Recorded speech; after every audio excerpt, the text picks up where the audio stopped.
microphone. God damn it. God, I can never get it right.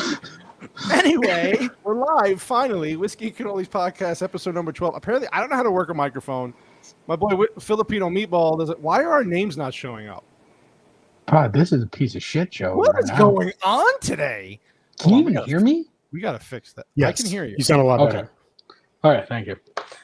There we go. Now are you drinking WhiskeyBanger? I'm drinking whiskey. Hold on. What are you drinking? So our show today on episode number 12, as while we introduce our drinks, is about leadership and why it's important. All aspects of life, including sports. Members mark. There's a lot of fucked up things going on in sports right now. A lot of people being fired. We're going to talk about that. But before we get into any of that, I have to introduce this.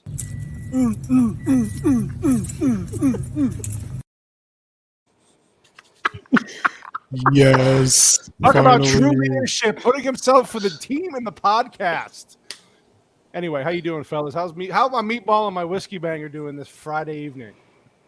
Thank God. The stupid people came out today. There's a lot of stupid people out in the world. There was a lot of dumb people I had to deal with myself. I'm very, very happy that it's Friday.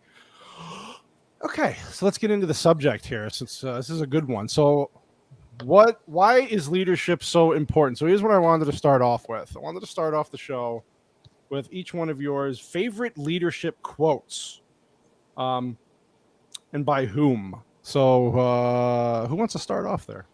That's WhiskeyBanger. Oh yeah. Hey, I'll go first. Go, Daddy. So my favorite quote is from a gentleman named Eric Greitens. Never He's heard a of former Navy SEAL, and now he's currently, I think, a congressman for like Missouri or something like that. They don't have oceans for him to balance balls on in Missouri. They have a lot. Hey, they got a lot of lakes. Okay. So stupid. I got to tell you a story Diana, about that Mets. after this. Go Mets, Diana. Go Mets. So my quote's a little. It's not like your traditional like hoorah speech kind of leadership quote, but basically it's you don't need to know what perfect looks like, just what better looks like. Better is your bearing. Better is enough to point you in the right direction. That's my favorite quote of all time when it comes to leadership, because I feel like there's these weird stigmas of like perfection. You have to be perfect. You can't make mistakes. And that's just not realistic. Like, you're going to make mistakes. It's hard to live my life. Thank you. Good I choices. love that. I love that because it's so true. It's hard to live my life, guys. What can I say? Yeah. Well. Yeah. You want to go ahead there? Yeah. Filipino We're waiting on Meatball? you, Meatball. Oh, my bad. you- So this was my senior year quote for our football team, and it was from Lou Holtz. So winners embrace hard work. They love the discipline of it. The trade-off they're making to win. Losers, on the other hand, see it as a punishment, and that's all the difference. Excellent. I like it. Okay, I had one here and I just completely lost it because I had it written down. So I'll find it real quick. Sorry. Hello, everybody in the chat while I'm looking for my quote. Hold on 1 second, please. Hold on, I have a story about Missouri because WhiskeyBanger brought up he's a congressman from Missouri or something. Yeah, go ahead. So I have a coworker friend who just went to St. Louis to visit some family for like a wedding, and so we're chit-chatting back and forth, and he's like, "Yeah, I can't wait for seafood in St. Louis." I'm like, "You mean barbecue, right?" And he goes, "No, seafood. It's gonna be amazing." And then I spent legitimately a week like, this freaking moron doesn't realize St. Louis is landlocked. This idiot, right? Yep. He gets there. They have like a wharf thing, just like Seattle does, but it's all things caught in the lake and stuff out there. I did not even know this was a thing. And I was like, I'm so happy I didn't say nothing because I would look like a dumbass. You would look like a dumbass. I mean, if you want to get technical, he said seafood. So that's a misnomer right there. Because that shit came out of a lake. So technically you're right. Yeah, you don't like seafood very much. But yeah, it's weird. Like when people say that, like people from like Kansas, Nebraska, Missouri. Oh, dude, I'm going to get me some lobster and crab. It's like, dude, you're thousands of miles away from the ocean. That's nasty. All right, I got my quote, by the way. Sorry it took so long. Here we go, Leadership is the art of getting someone else to do something you want done because he wants to do it. General Eisenhower. That's a great quote. Old Dwight D. Showing people what they're capable of. That's what a leader is. Jeff Dodwood. Well, we're gonna talk about that, and we're gonna talk about that. But that's just schematics. That's all schematics and hearsay. I want you to know this is Maker's Mark, and it's full to the top with ice. I might be. Oh, so we have an ice Nazi story coming later, I suppose. Oh yeah, we have a good one. Yeah, we had a. We just got little pictures and glimpses of this. Yeah, he sends me a picture and a tease. It's a tease. You're a tease. Yeah.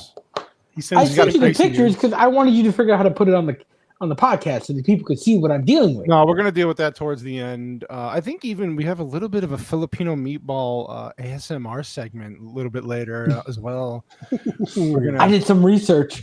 We're gonna turn the lights down and we're gonna talk like this. Tap. Yeah, we're gonna be.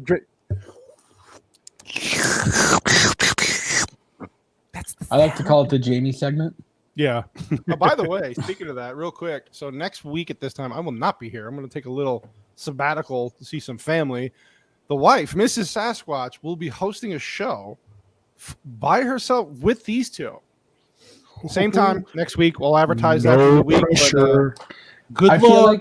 I feel like we shouldn't advertise what it's about. We're not yet. No. Yeah, just not even just cold show. Oh, it's going to be funny. She has some ideas. Like give her tease it out with some like shorts or whatever, but don't tell anybody exactly what it is. Just kind of keep it as a mystery. Yeah, we could do that. I'll be watching, of course, following in. I might even join in on the phone for a few minutes while I'm out there. But yeah, that's going to be good. So anyway, tonight's topic was a good topic. These two fools came up with the idea. Please be kind. No promises. Sorry. No, that's not what leaders are not kind. Leaders just do. So anyway, leadership is obviously extremely important. Now we have a lot of background in this coming from different jobs, different areas in life. WhiskeyBanger being in the military has a lot of expertise on this, especially with strikers and burning them down, but we won't talk about that. But yeah, we all worked together in a place that had awful leadership, and the place just turned to shit, and we all ended up leaving, going to places with better leadership. So anyway, and this also ties into sports, which is a big conversation for today's show because there's a lot going on in the sports world, including what's going on with WhiskeyBanger's football team in Nebraska, some changes there, some local changes for ASU. And I know Filipino Meatball's got some strong opinions about how these people were fired and how it's all started. So let's do this. So we're all current establishments that have really good leadership. So who you don't have to name names, but what was one of the traits of one of the worst leaders that you work with? What was the worst trait about that person? Why was he not a good leader? Victim mentality. It's usually number one reason. Number one. Lack of accountability. It's the same person. We're talking about the same person. That's one Bravo. That's one Alpha and one Bravo. Those two things right there. I'm going to go with bully mentality, and I don't mean like bullying. Well, I think that is a very bad trait in a leader. This bully mentality, where you're bullying people into doing things or threatening them in a manner where it's going to cost them their job instead of we got Greg. Thanks for joining, but we have a Nazi update. We have pictures. Oh, I'm sorry, Nazi ice update. I didn't mean to say a Nazi update. I don't want people to think. Better watch out. Yeah, I'm on YouTube's. Fuck. Can't get the mic to work. I can't get intros. I can't get the names. I can't get. Anyway, I say the bully mentality is number one for me. Is a way to lead without having to. Hey, Ryan, what's up, buddy? Thanks. Welcome back. Hey, Ryan G's another one. He's a fireman. He could talk about leadership and why it's important. Good leadership. So you mean he leads those guys into getting cats out of trees? Cats at meow. ASMR cats. I was gonna say like that thing. So the person that I think we're all talking about, we all worked with for a short period of time together. We should call him Chrysler. Yeah, well, that's good. We'll call him Ford. He thinks he's better than he is. Wow.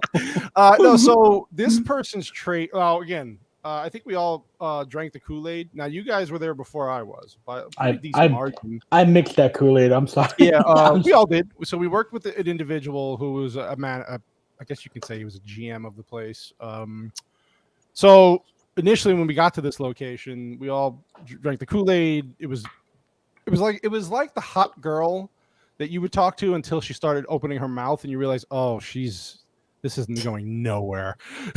So that's kind of how I put it. So what do you think, guys? Like, all those three traits he definitely had in a bad way. I don't think there was one positive thing I can mention about him at all as far as a leader. Anybody in that establishment, there might have been a few people here and there, but who is it? Even though they didn't technically have management. I will say there were good things about him. He was a very giving person. Like, he would have no problem buying pizza for the entire place out of his own pocket.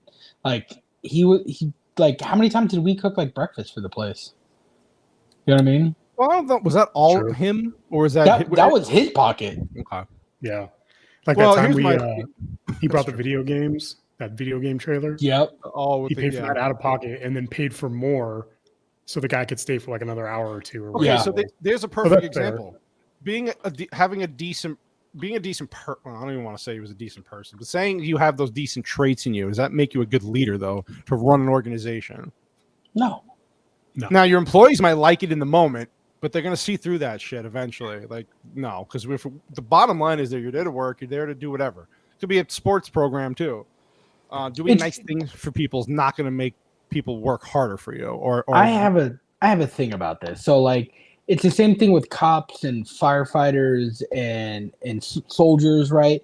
You don't pay them, like Ryan in the chat, right? Ryan's a firefighter. You don't pay Ryan to come over and get the cat out of the tree, right? You don't pay Ryan to have a barbecue. Like, pretty much, I think that's all they ever do is have barbecues at their place, right? Like, you don't pay him his money for that. You pay him for when shit goes sideways and he kicks in the door to a burning building and go get your ass from the second floor, right? That's what you pay Ryan for. You don't pay a GM of a multi-million-dollar company to have video game trailers, right? To cook pancakes in the morning or whatever. It's when shit goes sideways and you're down a bunch of money and you got to sell some stuff that you come through in that. And there's clear evidence that he never could do that. He just wasn't able to clutch up in those moments that he should have earned his paycheck, right? Yeah. He was good in the other moments where, you know, we're holding mitts for each other, having boxing class, you know, but just in the time that you needed him to actually like nut up and do some stuff was not there. Right. Yeah, I agree. And here's the thing: is it take a bad leader? Are you a bad leader if you admit to that and either try to improve or ask for help? So that will make you. I mean, that'll prove that you are a bad leader in that moment, but you will end up being a worse leader if you don't try to correct the course. So if you see that you're not doing things as good as you could be, maybe you got something else going on in your life, some marital problems, who knows what, who cares? Right. Some other kind of problem outside of work. If you come to the, you know, holy crap awareness moment of, man, I'm being a shitty leader to my people. I need to be better. In that moment, yeah, you were being a bad leader, but now you are surpassing that and you are trying to better the situation. If you do what the gentleman, you know, the Chrysler that we were talking about before, that would never happen. So it's like, if you're going to sit there and deny that you are a bad leader or that there's things that you need to work on, then that just proves, I mean, that drives it home that you're just a bad leader, period. Right. So it does make a difference. I do think honesty is a big characteristic of being a good leader, right? And if you're not honest with your people about yourself, you failed step one. Yeah. Right? Like, just because you're a leader doesn't mean you have to be a master of what you're leading, right? You just have to be able to galvanize a unit and maximize their potential. So, you know, an example for WhiskeyBanger, like, I guarantee you his general probably can't outshoot WhiskeyBanger, but he can lead them, right? And he can do some things that puts them in the best position to succeed.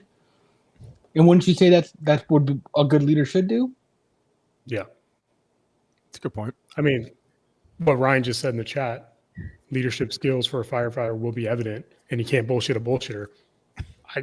I mean, that is absolutely nail on the freaking, hammer on the freaking nail head right there, because it's the same thing in the military. Like, you can sit there and, put lipstick on a pig, but at the end of the day, it's still just a pig. Like, you can't mask shitty leadership. You can't sit there and tell people that you're a leader either. The people who follow you are the ones that decide whether you're a leader or not, period. So, like, remember back when we worked at that company, and Chrysler used to always say, everyone here is a leader. Everyone here is a leader. That's nonsense. Absolutely. Yeah. Nonsensical. Well, and there's the next question is like, is it okay to be a follower and not a leader? You need good followers to have great leaders, right? Is it okay if you can admit, hey, listen, I might not be the best leader, but I'll be the best soldier. I'll be the one who's going to do the best job if you show me the way. So is it okay to take that back seat if you know? To me, it shows a lot of direction and a lot of I don't want to say courage, but to admit to yourself, hey, maybe I can't lead the troop, but I could damn be a good soldier in your troop. Is that a good characteristic to have as a person if you know you don't have that leadership skill? I think it is No, go ahead. I was going to say, I always thought that there's a hierarchy, right? Like, you should be a master of your skill. Doesn't mean that you have to be a leader, right? There are different qualifications for each. Like, I'm a better shooter than WhiskeyBanger. Doesn't mean that I'm a better leader than WhiskeyBanger. We have different skills here, right?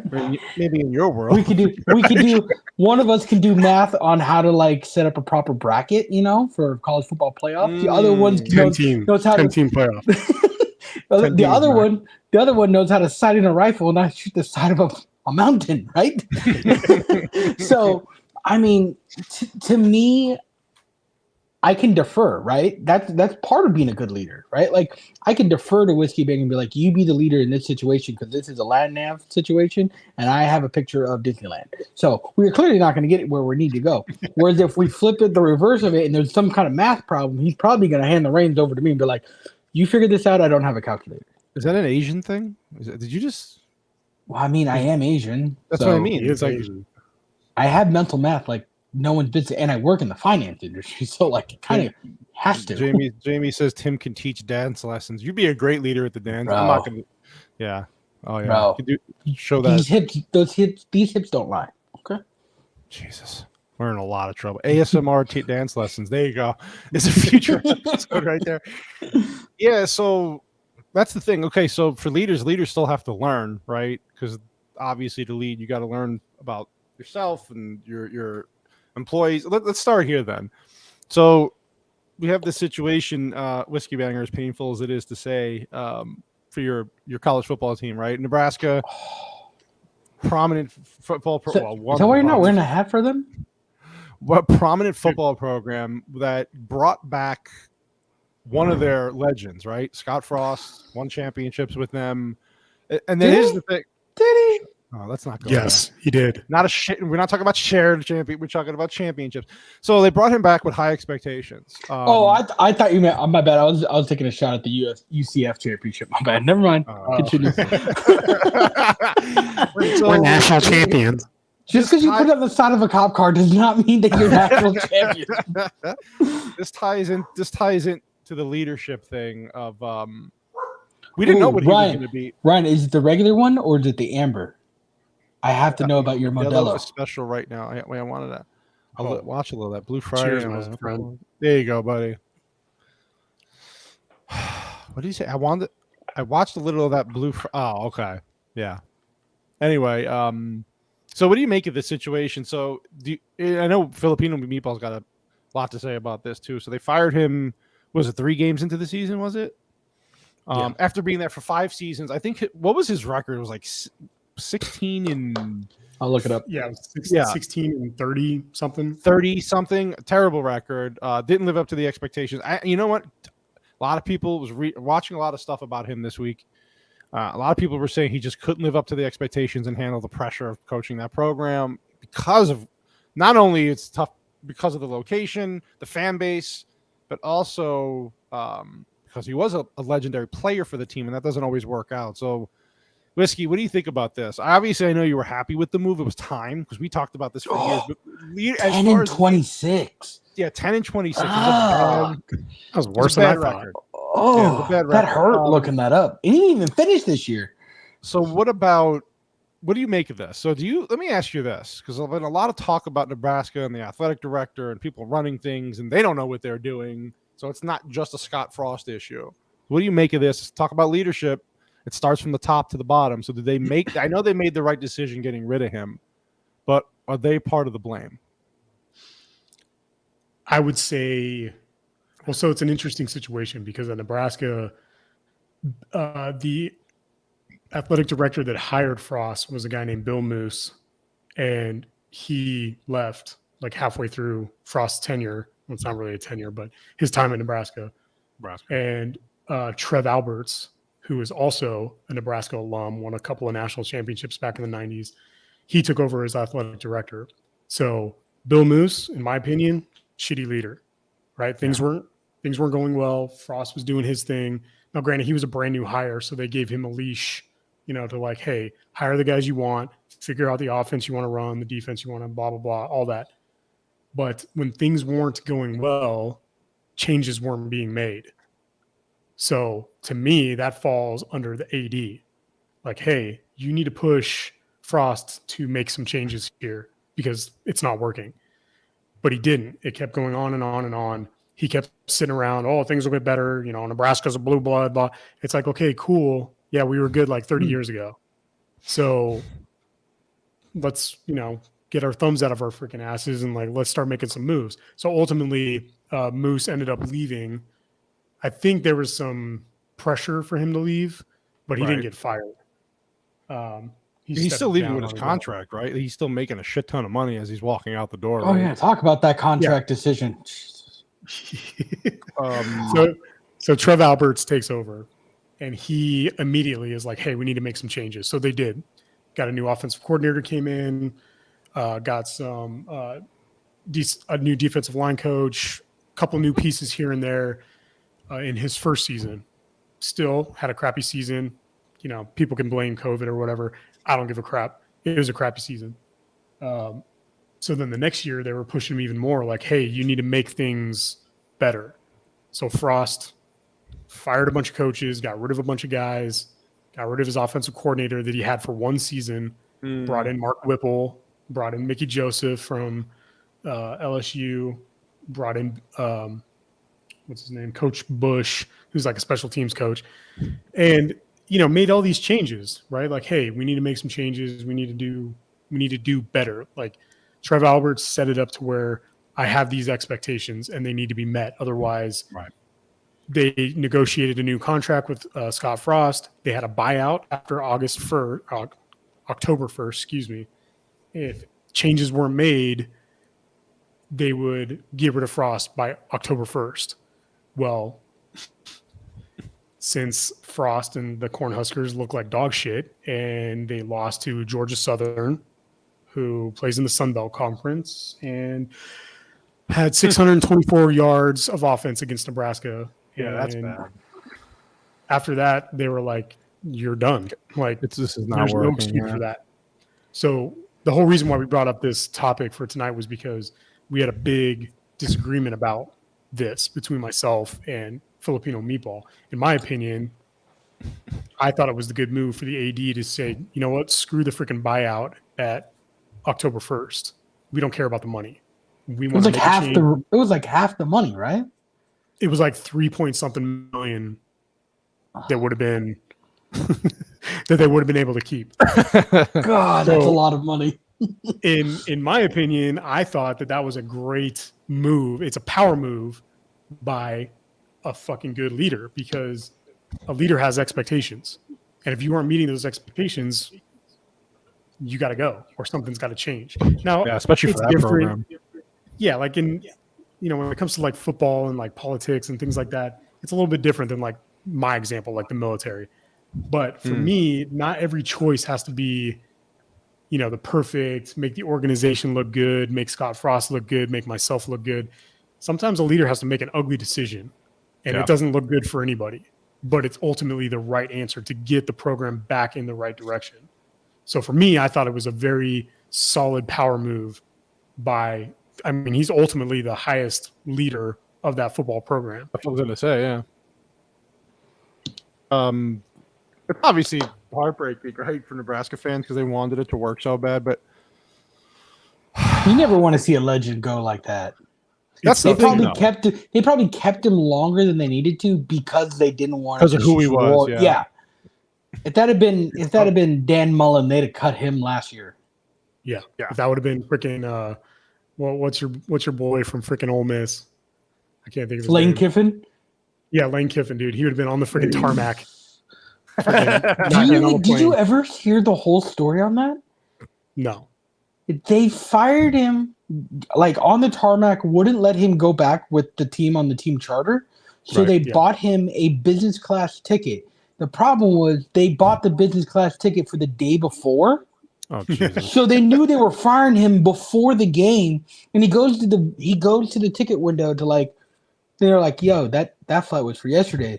So he bought a ticket and flew to Vegas and spent the weekend in Vegas, came back to his office being completely moved out.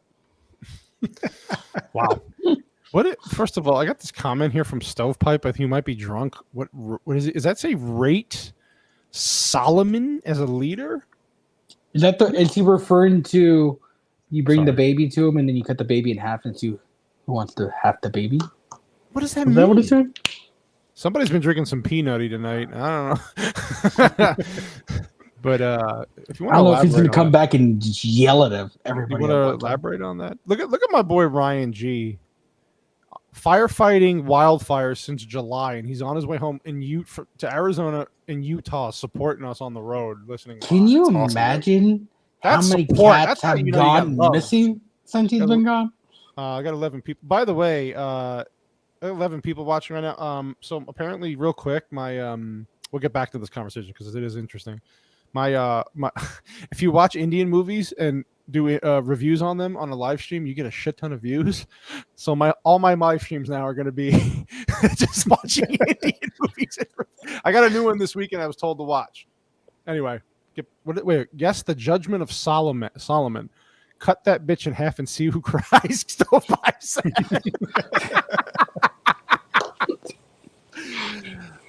Stovepipe. I feel like Stovepipe just is so straightforward with it. He doesn't have anything other than let's just cut it in half. Whatever cries more. That's the real parent. Hold on, I'm gonna invite him on the show, but he won't come on. He's too much of a bitch. He won't come on. Anyway, then you have the Herm Edwards thing with ASU, right? And bro, they fired him on the field. We're gonna go back to They fired him on the field. Have you seen the video? This is going to tie into what happened with Nebraska and Frost and then Herm Edwards about these guys. Let's just do this. They both got fired during the season, which is a big no-no in the Filipino Meatball world, where it's stupid.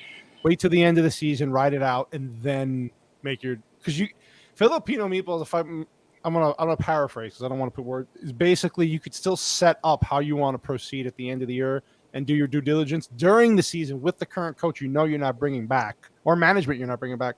And instead of trying to do all that during an actual football season because it kills morale of the team. So explain yourself, Meatball, and why it was such a sore point for you. I get where WhiskeyBanger is coming from, and it's a bold move. It's I'm going to put my imprint on this program by firing this coach, and I'm not going to tolerate, losing seasons. Bitch, you should have done it 3 games ago. Yeah. The harder move is to fire him in the offseason and replace him.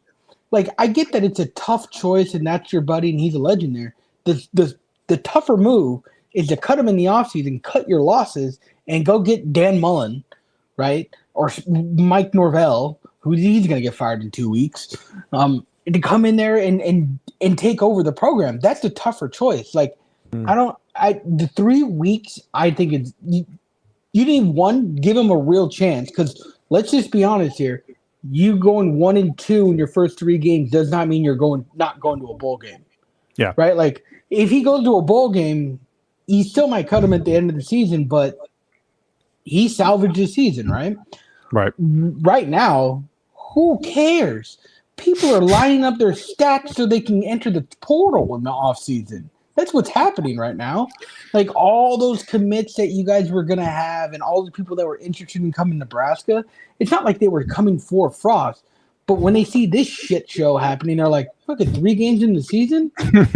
Mitch, I'm going to Cincinnati. Whatever, right? Like, that's what it's bad for the brand. It's bad for the brand. I would rather, and this is just me speaking, have a losing season where it's soul crushing than to make my brand permanently tarnished by firing someone 3 games in the season, interim coach it the rest of the way, and then have to go flip it. Because what happens if who's the interim coach? Is it Mickey Joseph? Yeah, he's the interim. So if Mickey Joseph does well, is over 500, you're still firing him.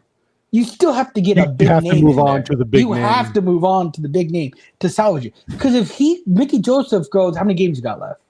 What, like 9? We got 8 games left. We're 1-3 right now. If he goes 6-2, half the fan base can be like, you need to get Mickey Joseph. He kept it together with Casey Thompson as your quarterback. Another one's going to be like, no, go get Urban Meyer, because Urban Meyer could win, and we'll go get Jack Miller from freaking Florida and win everything, right? Like, you can do all of that, but like 3 games in the season is just it puts the black eye on Frost instead of you taking the heat and replacing him.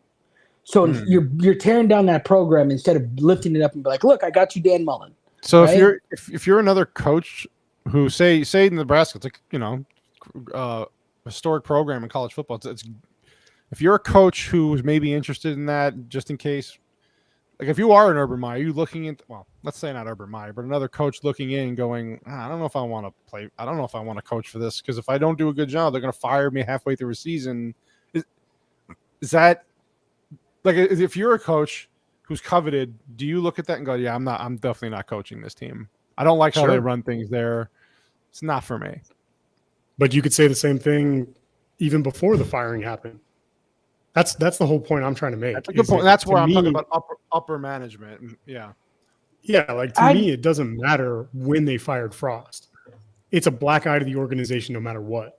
Because one, if you keep Frost after 4 years of losing, that shows bad leadership, period.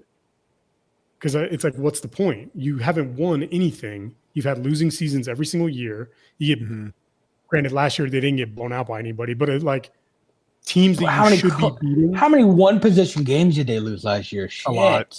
Bro, every loss we had, 9 losses last year, were by single digits. God. This year we've had 2 losses by single digits and then a blowout by freaking Oklahoma. Well, okay, I'm sorry. Let me ask this question, because there's a rebuttal I have to Nebraska is different than ASU. And I want to talk about that in a second. But, like, would you have been more mad, less mad, or equally satisfied if they had fired his ass in Ireland after the stupidity of the onside kick? I would have been okay. So that wasn't if they would have fired him after that game, I would have been probably more satisfied. Because again, I'm still in this position of it's a power move. Like, nothing's guaranteed. You're our coach, cool, but like, you need to show me something. Like, you need to show not just me as the AD, but the entire Nebraska fandom all over the United States. You've been holding on to Scott Frost for so long. And yes, freaking Cannoli nailed it on the head. The guy freaking won a natty. The guy was a freaking starting quarterback. Won a shit ton of games for Nebraska. So there's this, like, he was a hot name at UCF too.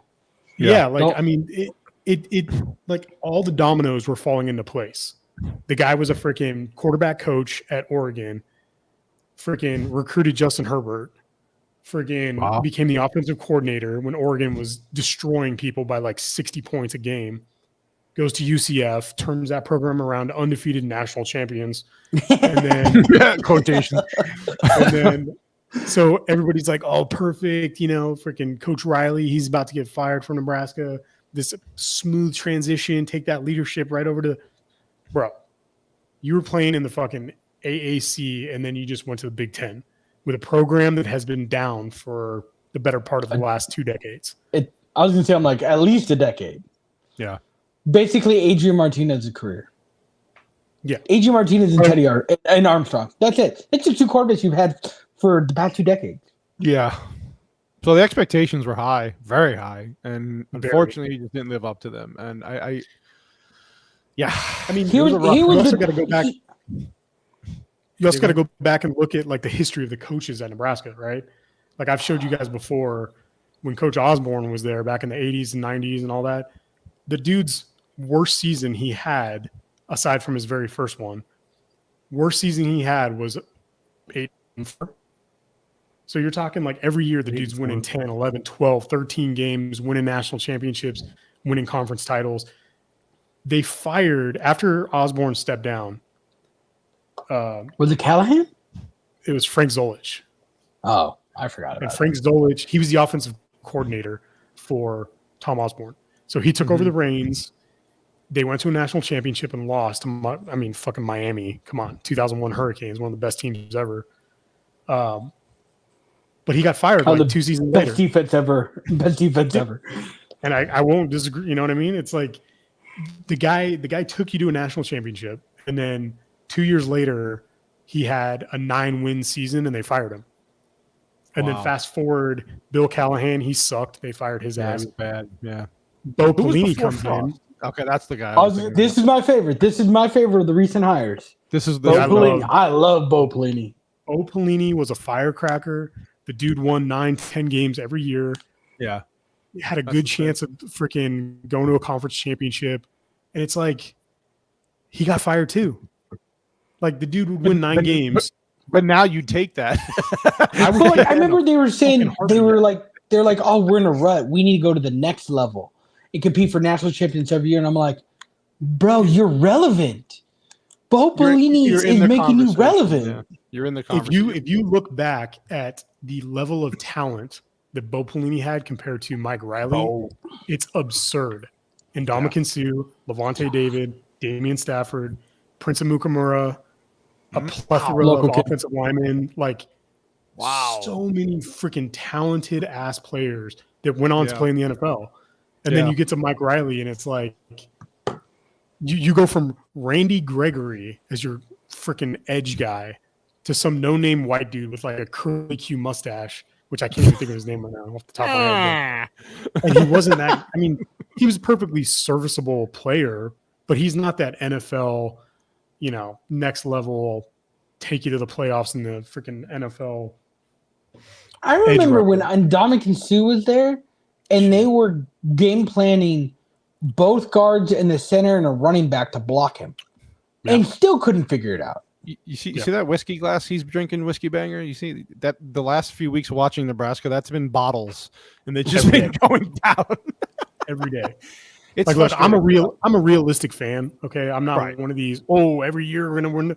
No, we are nowhere near. So you're not even having a Cowboy Notre Dame fan. Just remember, I said from the jump, Notre Dame has no chance. I will give you. I will say that you did say that. My expectations are the opposite. Mine are always low.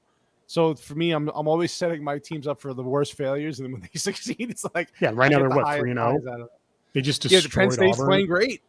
I mean, they're not hanging. They're not hanging 60 on everybody like Michigan is. No. Jesus. Oh God, I know Michigan's playing great. I'm happy with where they are. They're ranked 14. I mean, they're to me right now. I did not expect them to be 3-0. I thought they were going to lose on Saturday for some reason. I don't know why. They didn't impress me the first game, but they pulled it out of their ass. Won very convincingly against a shit team in Ohio, and against Auburn, they look good.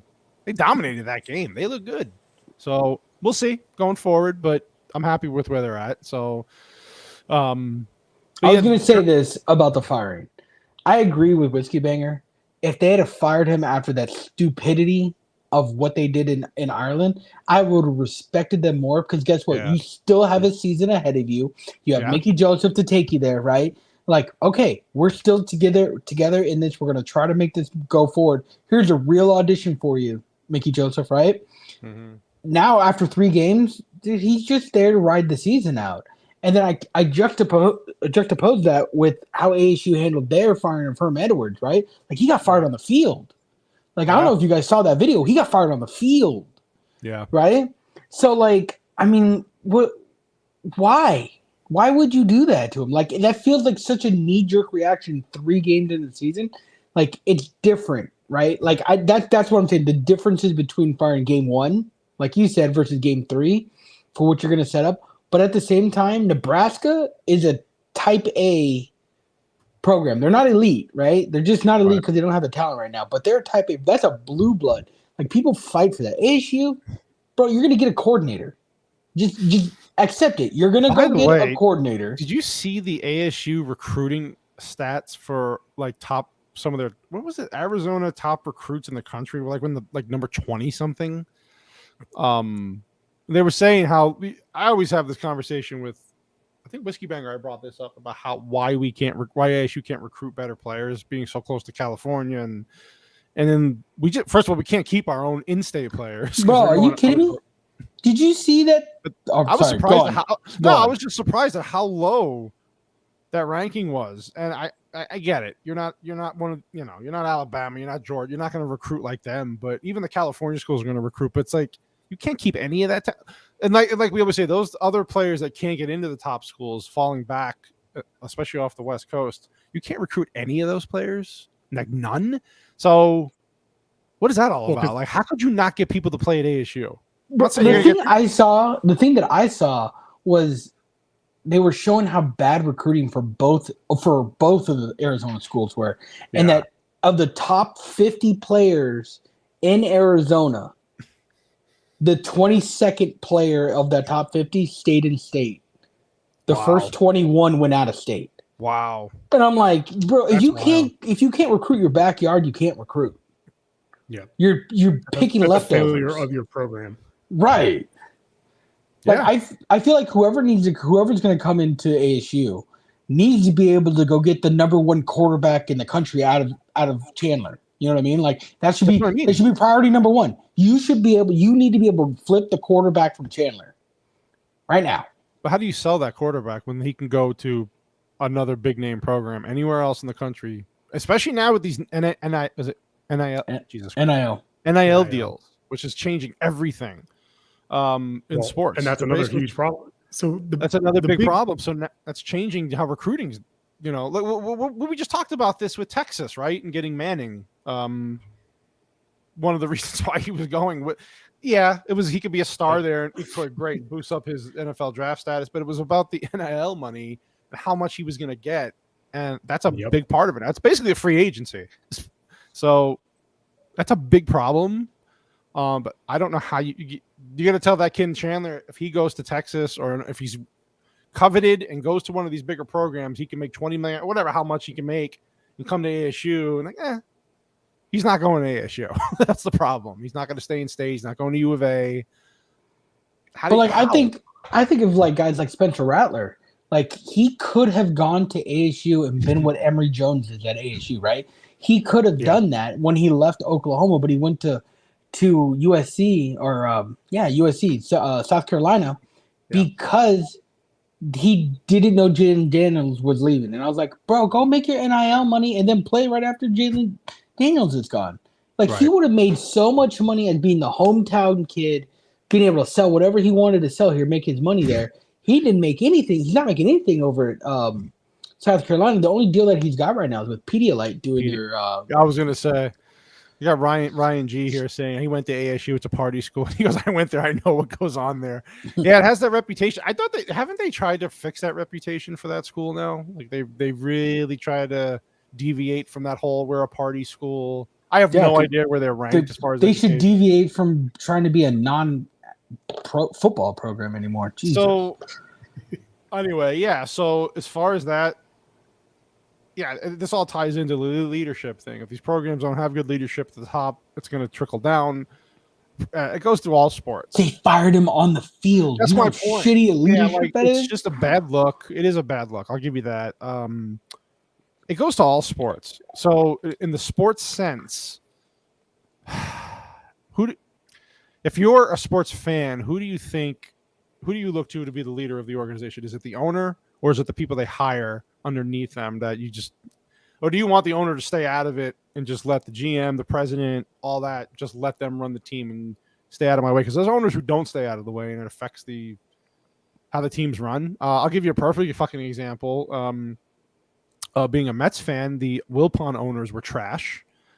Most Met fans listening to this will admit that they were trash. They got lucky and lucked their way into the World Series a couple of years because it just happens. If you're owning a team for 30, 40 years, it's going to happen, right? It's sports. But it's funny how they got into financial trouble because of the Madoff thing, right? Bad investments, bad leadership. They tried to, Tom Brady, the leader, fucking stovepipe. Knows nothing about sports, but he goes, Tom Brady, leader of the NFL, the best sportsman of all time. And I got to give him credit for trying. Thanks, Stovepipe.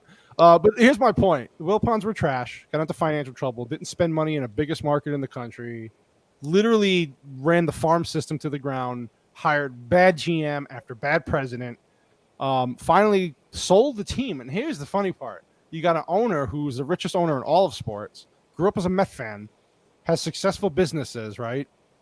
Comes along, hires a good president at the time, an interim president who's leaving now, gets a GM that had a reputation for being aggressive. Tim knows who he is. Billy Epler was the GM for the Angels.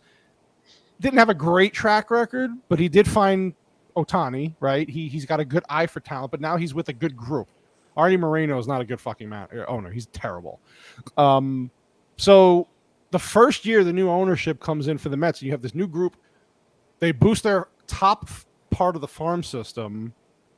They're in first place right now and a potential World Series contender. Did you hear that, Jerry Seinfeld? First place.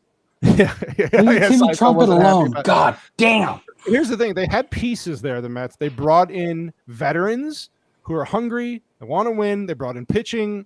And this is my point, though. It goes to the leadership thing. God, the Mets are kicking ass right now. We're going to be By the way, just remember, Escobar was a former Diamondback. You're welcome. He's been killing it lately. So this is my point. You got to finally a guy in there at the top who owns it, does not get involved with what happens on the field. The Wilpons did, or at least the son did, because he was an asshole. So this is my point. You're the president of a college. You're the president of or owner of a team. Do you want that person to stay away and just get good people to run these organizations? Is that important, or do you care if you can be like a George Steinbrenner and be involved in everything and win 5 championships? So 27. 27 in general, but the Yankees, right? I'm just saying, but the Yankees have 27. What do you? If you're a sports fan, how do you want your team run? You want hands-off owner? Let everybody else run the team. Let them lead. Yes. The second you get money involved, you're fucked. Look at Texas. Look at places like freaking LA, like the LA Lakers. You get someone who has a shit ton of money, or like the Dallas Cowboys. You got someone who's got billions of dollars and they want to be the ones making the choices. Just remember, what's his face from the Cowboys wanted to freaking draft Johnny Manziel. And they talked him out of it. No, they stole the card. What the hell? What's his name? Why can't I think of the owner's name? Jerry Jones wrote his name on the card, and his son had to steal the card. It's ridiculous. There's a perfect example. Jerry Jones, right? Yeah. Won all those had a dynasty in the 90s with the below average quarterback. And since then, people think he's the problem because he's still running things, and he will not succeed his it's all him and his son, I think, or I think even his son has said he should let his son run the team, but they haven't won. They've been, again, overhyped all the time. Every fucking time they're going to win, their fans are obnoxious. They're going to win every year, blah, blah, blah. And here they are again, another year where they're probably not going to win a championship, and they blame him. So, but who's the richest? Who's the most valuable franchise in all of sports? That's as a businessman, he's a genius. Yeah, oh, right. Like you can bash him all he wants. He has rings, and he's worth more than like some divisions. And look at James Dolan, because he's a Knick owner. He's a piece of shit as an owner. richest basketball team in all, in because of where they play and the building they play in. He could sell them for $4 billion, but the team hasn't won a championship in 40 plus years, and they're not going to anytime soon. He's selling tickets. People are going to the games. So Yeah, that's where ownership. It's fine for him, but because he's making money. But like he's making a shit ton of money as a leader, because that's what he's trying to do. He's trying to be a leader. I'm the owner. I have the money. I'm going to insert my opinion in everything. Right. I don't give a shit about championships and rings. I care about selling freaking hot dogs and freaking beer to that drunk guy over there. Parking pass. He owns a cable. He owns a cable company out there. So he's fucking hands over. It's play money for him, really. But the franchise suffers. Now in the last 5 years, he's kind of given up a lot of that responsibility. He stays hands off. The team still sucks. They're not going anywhere. But I like the hands off approach. I love what the Mets owner does. He doesn't get involved. When he's asked, he goes, "That's not my decision. I leave that to the team president and the GM to run the team." And I believe him. Paid for. The only advantage working for a guy like that who's hands off but wants his team to win because he grew up. The guy's got basically an unlimited checkbook, which goes a long way. Well, look at the Dodgers, Filipino Meatball. What was the name of the owner that got in trouble and how to sell the team because he had issues with his wife right before the new ownership group? It was started with a B. Yeah, it was a whole and now Magic owns them. Yeah, Magic. He's like a partner. Magic is a partner with, and they bring in Tampa Bay Ray fucking management, who's the greatest farm. The greatest farm system. Can you imagine having Tampa Bay Rays scouts and being able to build a farm system with them? Unlimited money. Right, with an open checkbook? Oh, you like that kid? You like that kid from Dominican? Buy him. Yeah, buy him. Let's go. You want to trade? We have to pay a luxury tax? Don't care. Their farm system's so stacked. They make trades. They build. It's amazing, and they got the best record in baseball this year again. They've been in the fucking playoffs. Well, how many years in a row? First place. How many years in a row have they won the division? Now the thing is, they're not. This is where WhiskeyBanger. They're not winning World Series, but here's the thing. They did. Well, I don't really count that because it was a COVID season. But yes, technically they did. No, you're right. Technically, look. If they're counting Houston Astros ring as a fucking championship, I'm going to count that one for cheating. So here we go. This is a great conversation we got into, and even WhiskeyBanger got into this one, and he hates baseball. Bud Selig, the commissioner of baseball, when the steroid era was going on, talk about leadership, right? So we all know the story. If you were a baseball fan back then, you had Sammy Sosa, Mark McGwire, even Barry, he was there when Barry Bonds was doing all his shit. Yep. These guys brought Luis Gonzalez, trash. The height of the steroid Boone. Era. Baseball was in bad shape because in '94, right, they had the strike. Yep, 93. 93. They had a big strike. Baseball was dead. It was done.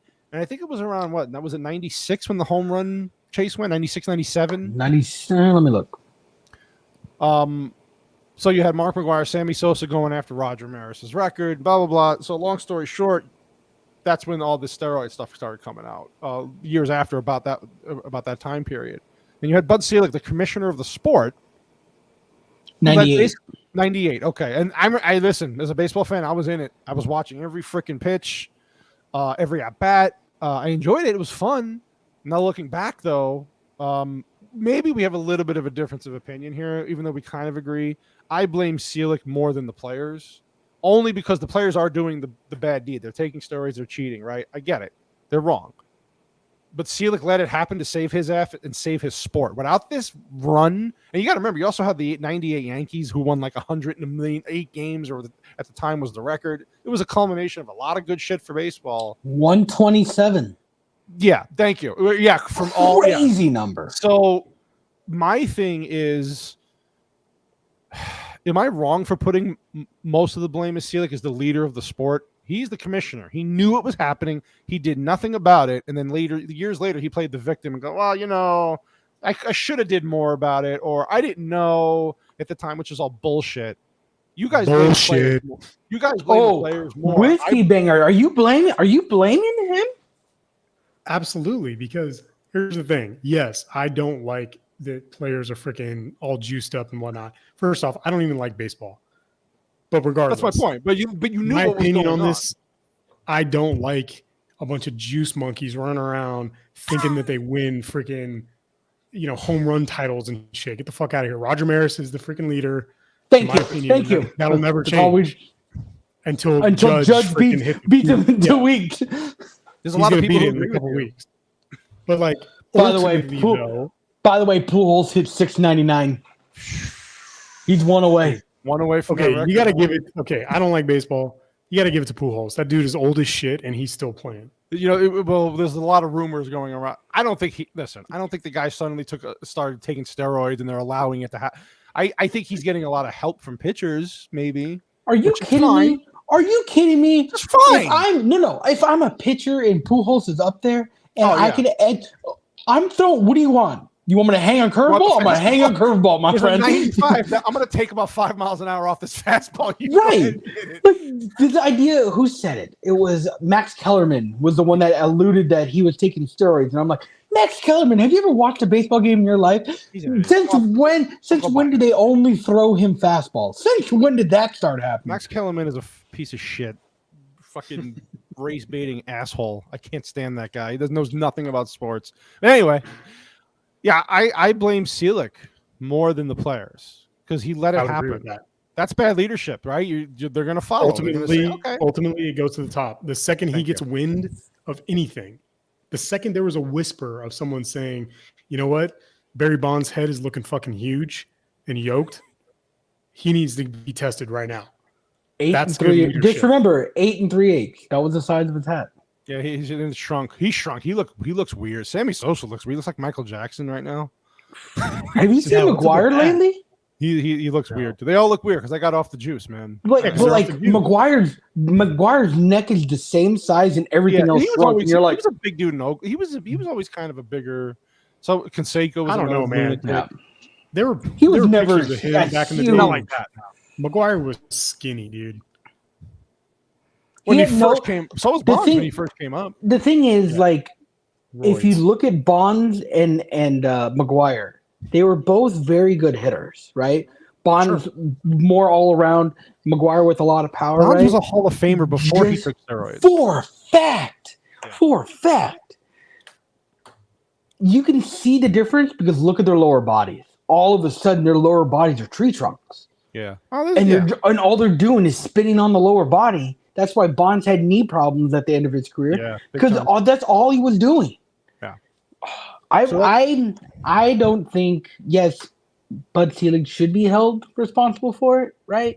But I don't put it all on him. He was doing what was best for baseball, wrong, but still best for baseball. I blame it on the guys. I agree. Here, Brett Boone goes from 12 home runs to 40, 50 plus. Oh, that got my face. That was bullshit. I remember that. Anyone who thinks that Luis Gonzalez 56 home runs is legit is moronic. Just look at the peak and the drop on that guy. Ridiculous. There was a lot. And again, I agree. I remember that when Luis Gonzalez, because that was. What was the year? It was around the same time, 98 to 2000, right? Around that time. Yeah. That his 56 was 2001 when they won the World Series. Yeah, there was a lot. Listen, I still think it goes on. I think there's some weird. Your boy Tatis just got popped. Tatis Jr., which is the most overrated, fucking overhyped, fucking new younger player in baseball. Do you know my favorite thing about Tatis is every day he makes Machado look just a little bit better. Machado's playing great. Right. And remember everyone was like, he's overrated, blah, blah. I'm like, he's playing great. He carried them. Not as bad. So anyway, you got that. So in the sports world, and then it's tough to differentiate. I know sports to real life in this, but let me ask you this, WhiskeyBanger, since you were in the military around a lot of leaders, right? Whether it was people above you or in your platoon or whatever, how do you, when you come out of the military, go into the workforce or just regular life, do you have a higher expectation for people in leadership? Are you looking for different things that a normal, regular citizen would look for in leadership? And are you, tell me how that works when you come back from the military, and how's your worldview as far as leadership? It's rough because, my time in the military, I had some of the most amazing leaders I've ever been around and some of the absolute fucking worst. So when I came out, my expectations were low. I just heard came out. I'm sorry. That's all I'm gonna stick with for the rest of the day. So when I ETS'd out of the army back to the civilian world, I set my standards kind of low because I'm like, okay, I'm going back to the civilian world. They don't have the same kind of, hard charging leadership as the military does. Right. But I have come across some pretty damn good leaders in the civilian world, but also some really freaking bad ones. So it's frustrating because do you now you've been out for a while though, but do you still take that thought process with you? And now obviously you work for a great company with a good guy you work for, but like, do you still look at people that way? Or is that something that's just ingrained in you from being in the military? Does it just stick with you? You're never going to get rid of that thought. You're looking at people and go, okay, that's what you're kind of more in tune with it. It doesn't go away. Like when I first started working for the company I work for now, within the first 5 minutes of talking to the owner, who's also the he's the general manager, owner, lead designer, within the first 5 minutes, I'm like, I don't care about the benefits. I don't care about the 401k package. I don't care about any of that stuff. Show me what kind of person you are. Like, what kind of leader are you? Are you the Chrysler guy? Where don't be the Chrysler guy. You get told by Filipino Meatball that this company is amazing, and we get there, and the company's dog shit. It's weird because it's hard to explain, but that company, it had curb appeal. Right? Yeah, that's a great way to put it. Yeah. Like when you walk into the building, that place was immaculate. It was beautiful. Yeah. And I was like, wow, this is an amazing company. But then like Cannoli Sasquatch was saying a little earlier, that Kool-Aid starts wearing off a little bit. And you start seeing the shitty leadership. It's the haunted house where it's a fucking nightmare. It's like you said, you're dating that hot chick, right? Like, oh, she's beautiful, she's gorgeous, and then she opens her mouth and she's just a dumb bitch. You're like, oh, and you're just like, wow. Check please. Can I go? That's exactly what it's like. Yeah, I didn't recruit you there for that. No, but you know what? From what I was coming from at the time, it was in the moment it was better. Now I will say, not all bad came from that place. I met this beautiful bald WhiskeyBanger up there, right? Got a friendship out of that. I worked with Meatball before at another place and then came here. So that just tells me never follow Meatball to a job. that's just the fucking damn. That's good philosophy right there. That's good. No, but it wasn't his fault. It was what I needed at the time. And then now we all know Stovepipe, special guest on the show once in a while. I work for him now. It's night and day difference. Guy you work for me when I give you $20. Well, I mean that's ASMR stuff. That's for later. Jimmy, dance for me, you wild animal. Can you tap the can, please? We're gonna dance soft. We're gonna tap. Hold on. This is what I used to deal with.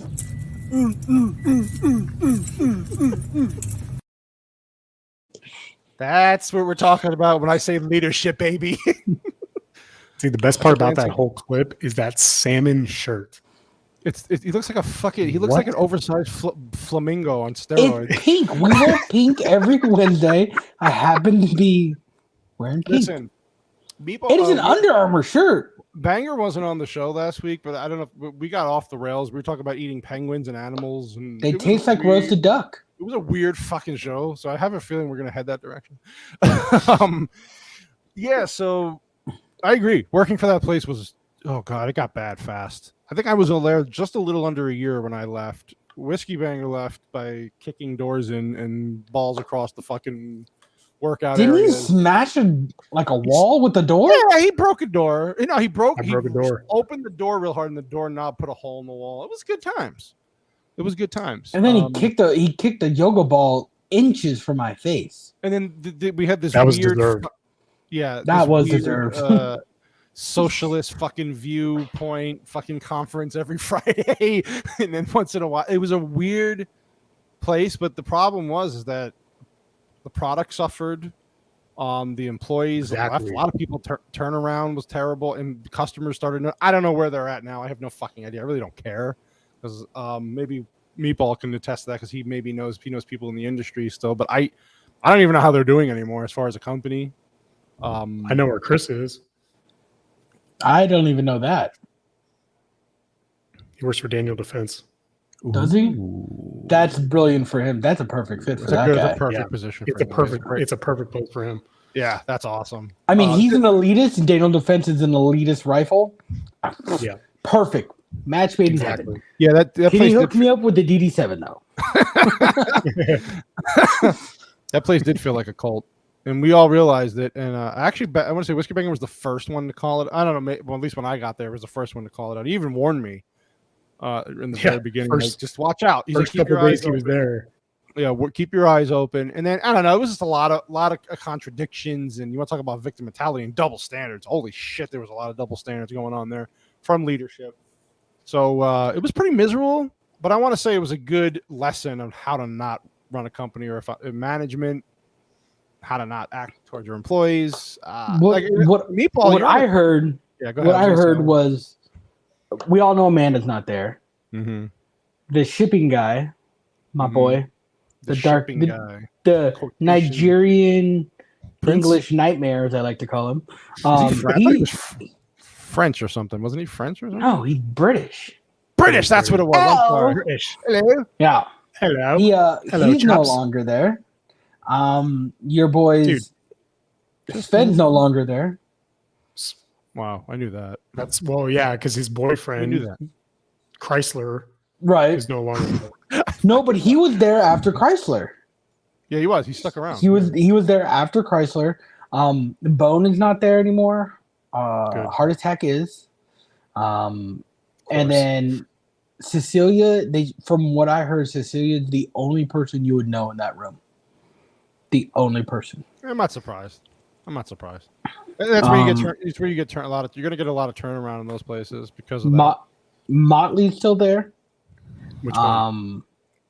Dr. Feelgood? Calvin. Yeah, he's the only one. So both of his sons left. Larry retired.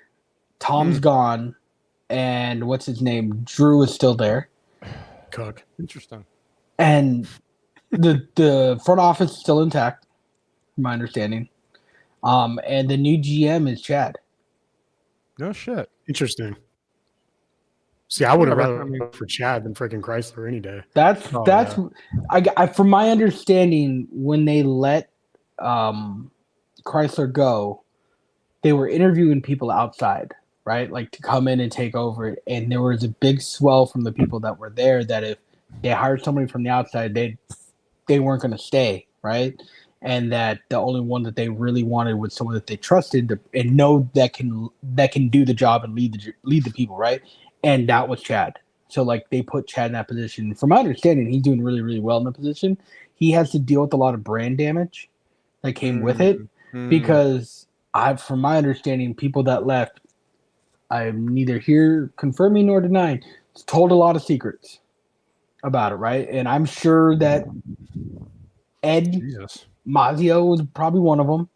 I could see Chris being one of them. I know I was one of them, right? Like Bone works across the street at Galco, so I'm sure he had some say in it. So like they had a lot of brain damage that they had to come back from, and from my understanding, their AR line is pretty much dead. That's what they were known for, right? That was their bread and butter. They're trying to make the comeback in the bolt gun world, right? And then they're trying to separate themselves because they came out with a really, really cheap budget AR trigger. Someone said that when they first started there. And then they have a sponsor. Yeah, I did a couple times. And then they have the super high end Daniel Horner trigger that's there, but that's like a $400 trigger, and so like they've stopped going after the whole market and they're trying to pigeonhole themselves into strictly competition with super high end and super low end, right? For the budget builder versus the real pro shooters kind of deal. And from my understanding, I mean, everybody's getting paid, but I don't know how well that. Yeah, like how long that's going to last or how long it's going to. Yeah, it's just they talk about bad leadership. Well, think about talk about this, Meatball. You work for a Hold massive on, corp- Jamie. You mean Yeah. that person that's a prohibited possessor and not allowed to handle firearms, working in the front office of a firearms You company? don't know. No, I mean, she's a licensed card carrier, which means you can. that's not true. I'm just, you know what? I asked that question. I was told to go hush and sit in the corner. So Quiet. Go sit in your dance in your flamingo shirt. I still like Megan though. Megan's a good person. I don't. Yeah, Outside I of mean, I work. didn't have any issues with her. So you work for a massive corporation, like massive. So tell me the difference between leadership from other businesses you've worked at, and why your place is always in the top places to work. In the country. The biggest thing is accountability that they have here. I work in the finance world, in the financial services world. Like, so I'm a part of a team of 7, and there's a team leader above us, and then a manager above that, and then a director, and then a junior VP, and then a senior VP, or a junior VP, a VP, and a senior VP. That's where WhiskeyBanger's sister is. You see the depth in between there. Fucking right? high up in that food Right. chain. She's way up there. Way But up. like, if I ever want to have a conversation with the VP in my chain, his name's Gary Henry, and I know where his office is. So I'll just swing in. He's a huge Green Bay Packer fan. Like, I can have that conversation with him, right? And if I want to skip over that leadership, granted, you should follow your chain of command. But if you need to, you can go outside of it anytime you want to, because they are fully accountable for everything that they do. When I first started there, had an absolute garbage team leader, and I told that to her face, and she was like, I've been at this company for 10 years. This is my first time being a team leader. And I was like, well, you're absolutely garbage at your leadership, right? You're bad. And I requested to be on a different team, got on this other team, have a great leader now. And do you know what she's done? Actually gone to leadership courses provided by the company to become a better leader. And from my past coworkers on that team said that it's a night and day difference between it, because she and the company provided growth room for herself. So like, from that's my big takeaway from working at a giant corporation like I do. Like, I'm nobody, right? Like, I'm not even a number at this point, right? You're somebody to me, Tim. You don't matter. I'm gonna audit you when I get the IRS job. Never forget. But I mean, like, if I have a problem, I can go to my team leader. If that doesn't work, I can go to my manager. I can go to my director. Like, there's a direct line of leadership. I know WhiskeyBanger doesn't have that kind of deal, right? Because he doesn't have that many layers at where he works. That's one thing I really do like about the corporate world, is there are layers to it. So, like, for me, I'm interviewing for a position next week that's going to put me on the same level as a TL. So, like, I'm moving up a layer, right? Where eventually, someday, I'll be somewhere in the general realm of where WhiskeyBanger's sister is. Like, we might be able to breathe the same air. Dude, she's going to be the president of the company by then. What are you talking about? So there's the CEO of the company that I work for. They last about 10 years, and they always pass it down. It's always an internal hire, right? They were talking about our current CEO is on year 7. So this is about when they start grooming the next one, right? And they're like, oh, there was a legitimate like article about people that they could see being groomed to go there, right? His sister's name was on the list. I was like, I'm not surprised. She's on a parking spot. She's a badass. She's a badass. I don't even think she goes in the office. Just remember, women are deprived, right? She's oppressed. She makes more money than all 3 of us combined. But that's the thing. My sister never says anything about that. She's like, I've worked my ass off to get to where I am. I never once made an excuse and was like, well, oh, hey, babe, what's up? Hey, Cassie, how you doing?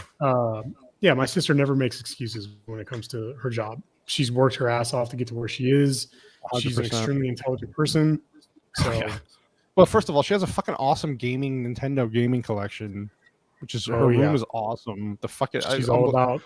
We got a request to see Switch. Dude, she's amazing. We got the request to see.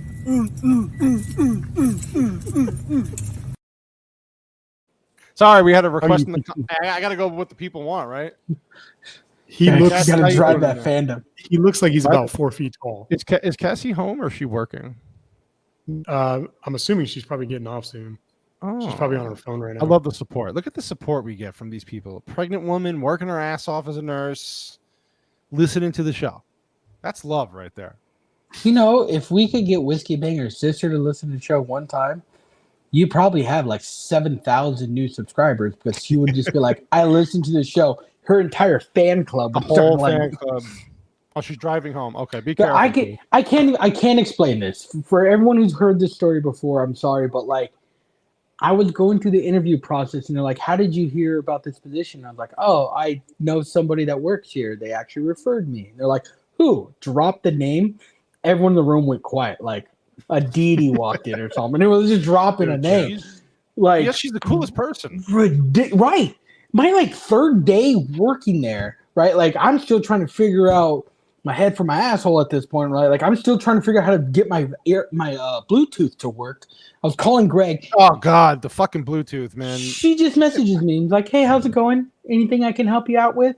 You know, just let me know. I'm always just an email away. And I'm like, she didn't need to do that. This flea being over here. She's a nice But she person. did. I remember I had to help WhiskeyBanger move a couch or something into her house at one point last year. Some huge And ass, I have met her before, but you know they made her out to be like this high executive. So I'm thinking the strong woman who's like just put you in your place, kind of, you know. And I met her, and she was like the nicest, fucking gentlest person. And I'm like, I'm thinking the General Patton over here is going to come at me. Where's my couch? Move it over this way. I'm like, what?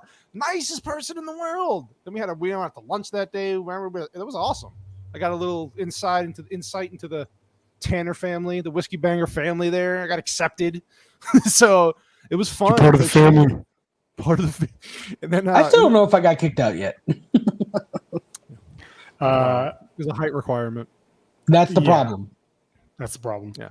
Because my sister's the shortest in the family. And she's like 5'7", 5'8". Yeah.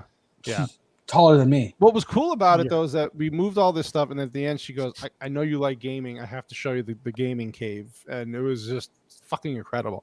I had never seen that many Nintendo Switch games in one place or just in game. It was like, wow. And it was really nice and set up. And I was like, wow, this is awesome. So, no, very nice person. That's what I mean, though. So I'm sure the people she work under her love her. I would assume, right? She's fair with her employees. Yeah. Bro, I don't get to talk to people like that. Those people also have parking spots for themselves. Everyone is taller than Tim. I mean, his daughter's getting taller than him. She's only 4. Exactly, Jamie. Yeah, My we sister have works to have with a. her, man. I'm gonna tell you right now, we're gonna have a conversation about that someday because there's a debate there. How could you be so smart, have such a successful career, but like Superman, like as your favorite hero? Like, why? Wow. Overpowered. Yeah, thank you, Batman. Exactly. I've seen better. Well, What was that, sure Tim? you have. Yeah, I've seen better. Better See what? better what? Better superheroes. Who? Better than Batman. Bro, Gambit is better than Batman. Gambits? Guy's eating gumbo and fucking. Yeah, whatever the fuck he's doing. I mean, you could say that there's more power. We're gonna get into this now. This is what I'm telling. This is what happened last week, which was great, by the way. There's no better superhero than Batman. I'm sorry, he's the coolest. The guy dresses as a fucking bat. He's a ninja. No. He's a detective. Who's better?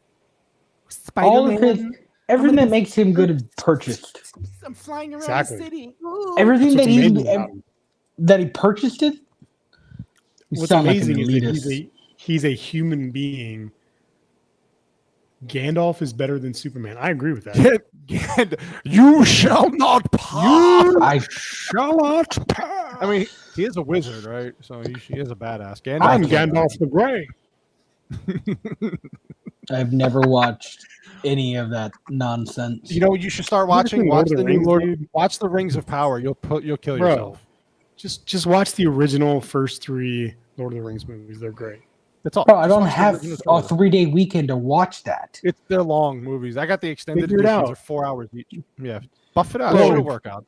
If your ass can sit there and watch Terminal List in one sitting, I don't want to hear It's any 8 hours. excuses. That's true. That did happen. That's the exact Mhm. length of what the Lord of the Rings trilogy is. Well, no, here's what you need to do.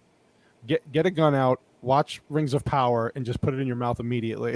And when you get to the point where you're bored out of your mind after the first 3.5 minutes of the first episode, then decide if you want to pull the trigger or not. We'll play Russian roulette, but we'll put a round in every chamber so everybody's a winner. By the way, quick turn of I heard that fucking show is literally the biggest bomb in the fucking history of big shows. But She-Hulk is worse because there's still twerking going on. It's fucking ridiculous. Harry Potter is better than Superman. Wait, This is Gandalf how is I- better than Superman. Now I Harry know Potter's better than- why. I know why Stovepipe doesn't get laid. Now I know. He has a girlfriend though. Are we sure? Right? Doesn't he have a girlfriend? He does have a girl. He said last week that it's official. I've met her. I've seen her before. I didn't say I've met her. I've seen her Bro, before. are we sure it's a girl? Did you From assume the her pic- gender? From the Did picture. you assume? Wait, is this I'm one sorry, of the excuse situation me. where it's like my girlfriend goes to the other high school? Is that what this situation is? He's like 34 years old. There's no high schools. How old is know how what old you're is his saying. girlfriend? I don't know. Stovepipe. How old is his girlfriend? How old is your girlfriend? Not his girlfriend. Yeah, I was How gonna old's your what? How Stovepipe? How old is his girlfriend? How old's your boyfriend, Stovepipe? Are you making wood in your garage still? Bro, Poole just hit a 700. No, he did. No, he did not. He just did. And I missed this. So much I What love a you guys. savage. All right. That's what replay's for. That's a weird take, Stovepipe. No, this is what he tries to do. Listen, this is what I love about Stovepipe. He doesn't know what the fuck he's talking about half the time about this stuff, but at least he tries. Just remember, Tom Brady. this is Tom Brady, this is greatest the sportsman same ever. guy. This I mean, is the he's same guy actually not wrong. that like talked to me about always being prepared and moving like water and being the best, Yeah. shooting trainer of all time, and then went for the one match he shoots a year competitively without a battery in his freaking red dot. Yeah. That's the guy. And listen, we all make mistakes. We all have to learn. You know what? You want a good story? You should interview Stovepipe and ask him about his first time doing his service job with the guy on the bike. No, we can't. We can neither deny. Tom Brady is the best sportsman. I mean, here's the funny part, though. If you take that out of context, it's retarded. But if you actually think about it, is he really wrong though? Like he's a great sportsman, right? So it's like sportman. Yeah, Stovepipe. Really hope you're playing pool and drinking. This is fucking gold. The Do you know best what I'm sportsman. hoping? I'm hoping that he's telling everyone about the first service he ever did, and how we had to That story. tactically word his affidavit so he didn't go to jail. That was scary.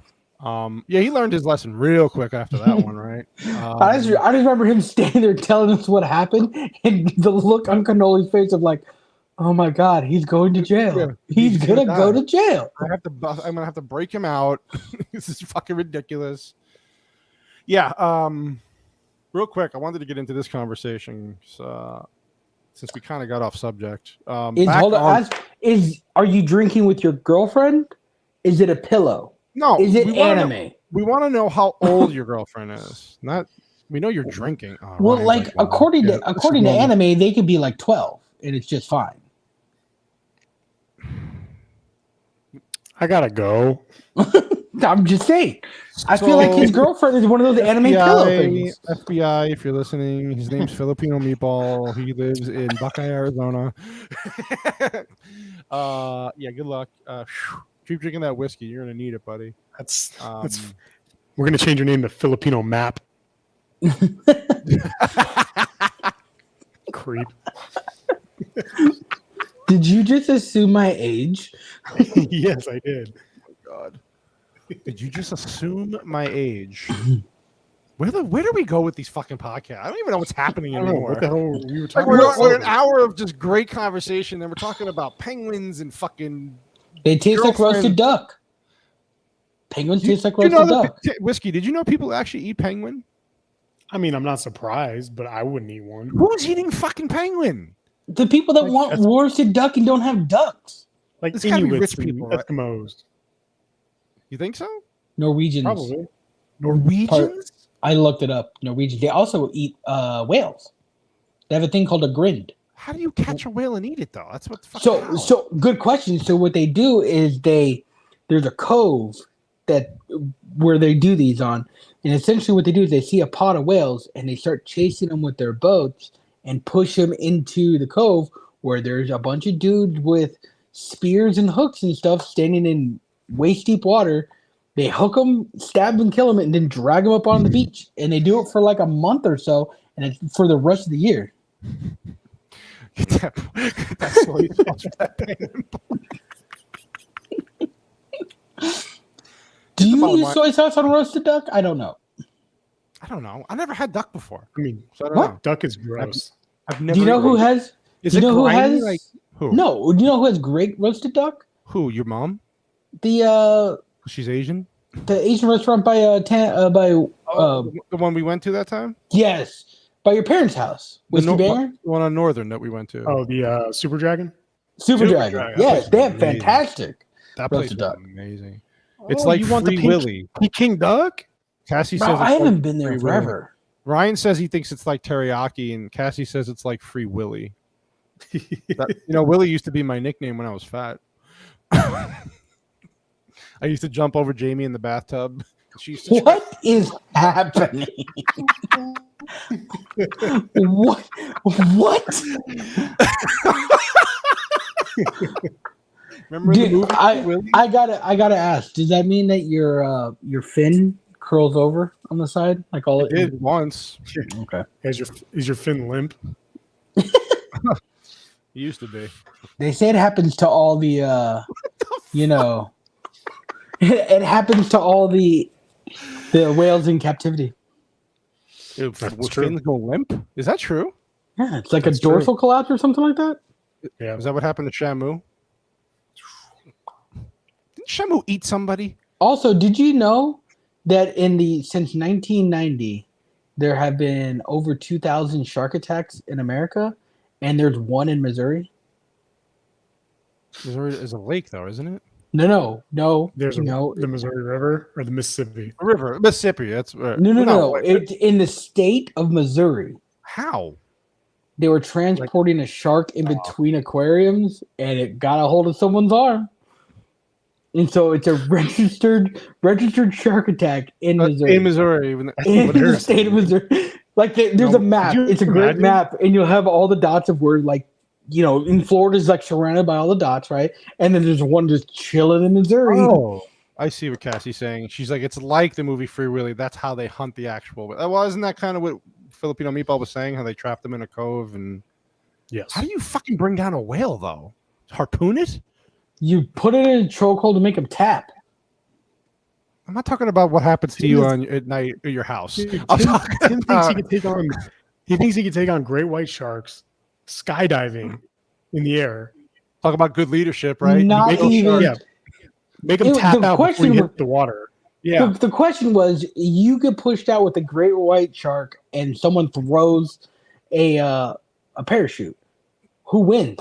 Me. I'm gonna beat the brakes off this shark, kick him in the water, parachute down it, and then he's got to tell all of his shark friends how he got whooped on by a 5'5" Filipino guy.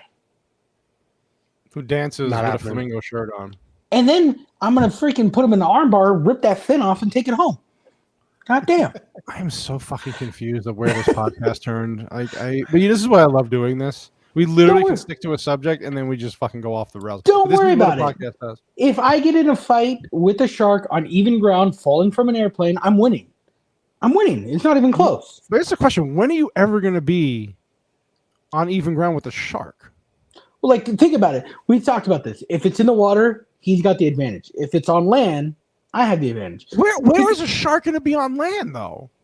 When I drag his ass Of course back you have from an the- advantage. It's going to die. Right. So, like, the easiest way to do it is kick us both out of a plane where we both don't have an advantage, and I will kick his ass. I will gnaw on his Achilles tendon so that he can't walk afterwards. But Sharks don't have Achilles tendons. that you know of yet. Have you seen their ankles? Is this another government conspiracy? I'm fully believing that sharks have Achilles tendons somewhere. Someone in the chat look this up. Stovepipe has a. So tight. That is amazing. Just remember, I wore lifts in my shoe to my wedding. Just remember that. Oh my god. Why do you have a Tinder profile? Just so you know, Stovepipe was there. Some of us have to make money, so I have a Tinder profile that links to my OnlyFans. Well, Some like of us this have to one. buy you. I like this by Cassie. This is pretty much true. You're like a piece of jerky for a shark. Dude, Not you're like not in the open air, like in the water. Yeah, I agree with you, but like in the open air, I'm putting that dude in a chokehold. Okay, listen, you fucking lunatic. your short little arms trying to freaking get Yeah, someone. in the what is that? Yeah, your T-Rex arms. Wait, are you trying to compare my T-Rex arms to flippers? Are you what is this discussion about? Stovepipe says you're a shark dumpling. Shark dumpling. You are. That's what you remind me of, a dumpling. That's exactly what he is. That's an ASMR show. It's Tim fighting a shark, but with ASMR sounds. Oh, I just got him in the dorsal. I'm gonna get a tap tap tap. Dumplings are fucking. I've never had a dumpling. Can I change my think I've name ever had- midstream to Shark Dumpling? I don't know. Yeah. They swim up the Mississippi. Isn't that what WhiskeyBanger said?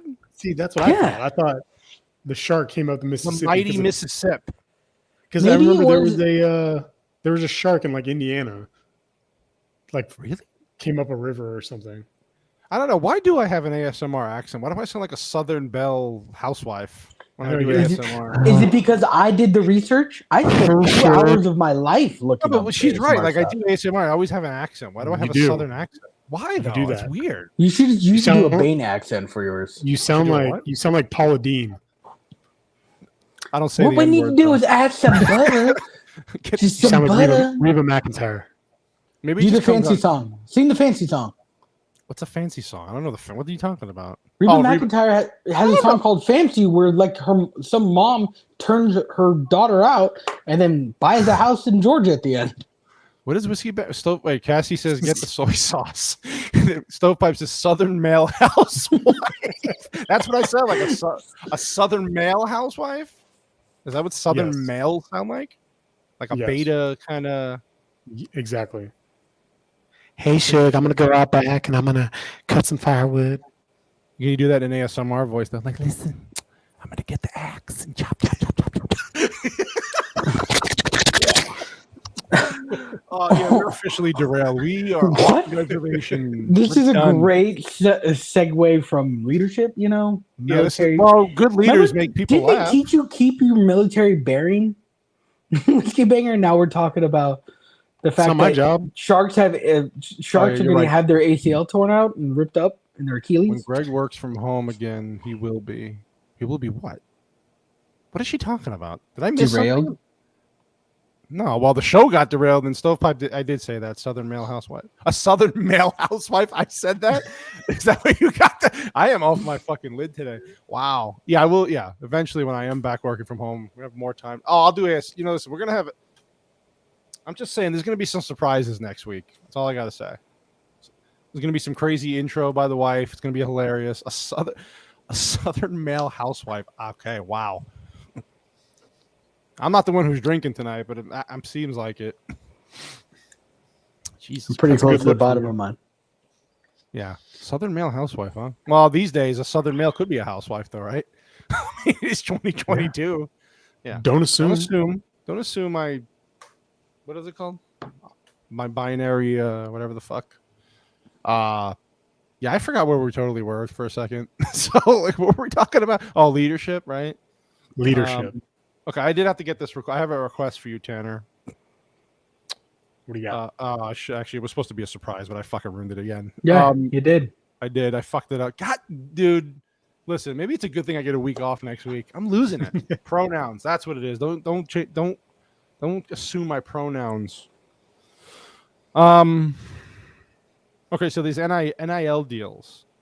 with the idea that if a player is dismissed from a team and or suspended, they get fined their NIL money, possibly causing the player to go back into debt.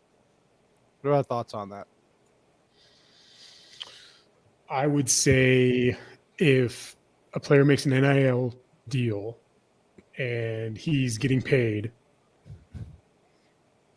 if he gets into some kind of trouble, gets kicked off the team, I don't think he should have to pay it back.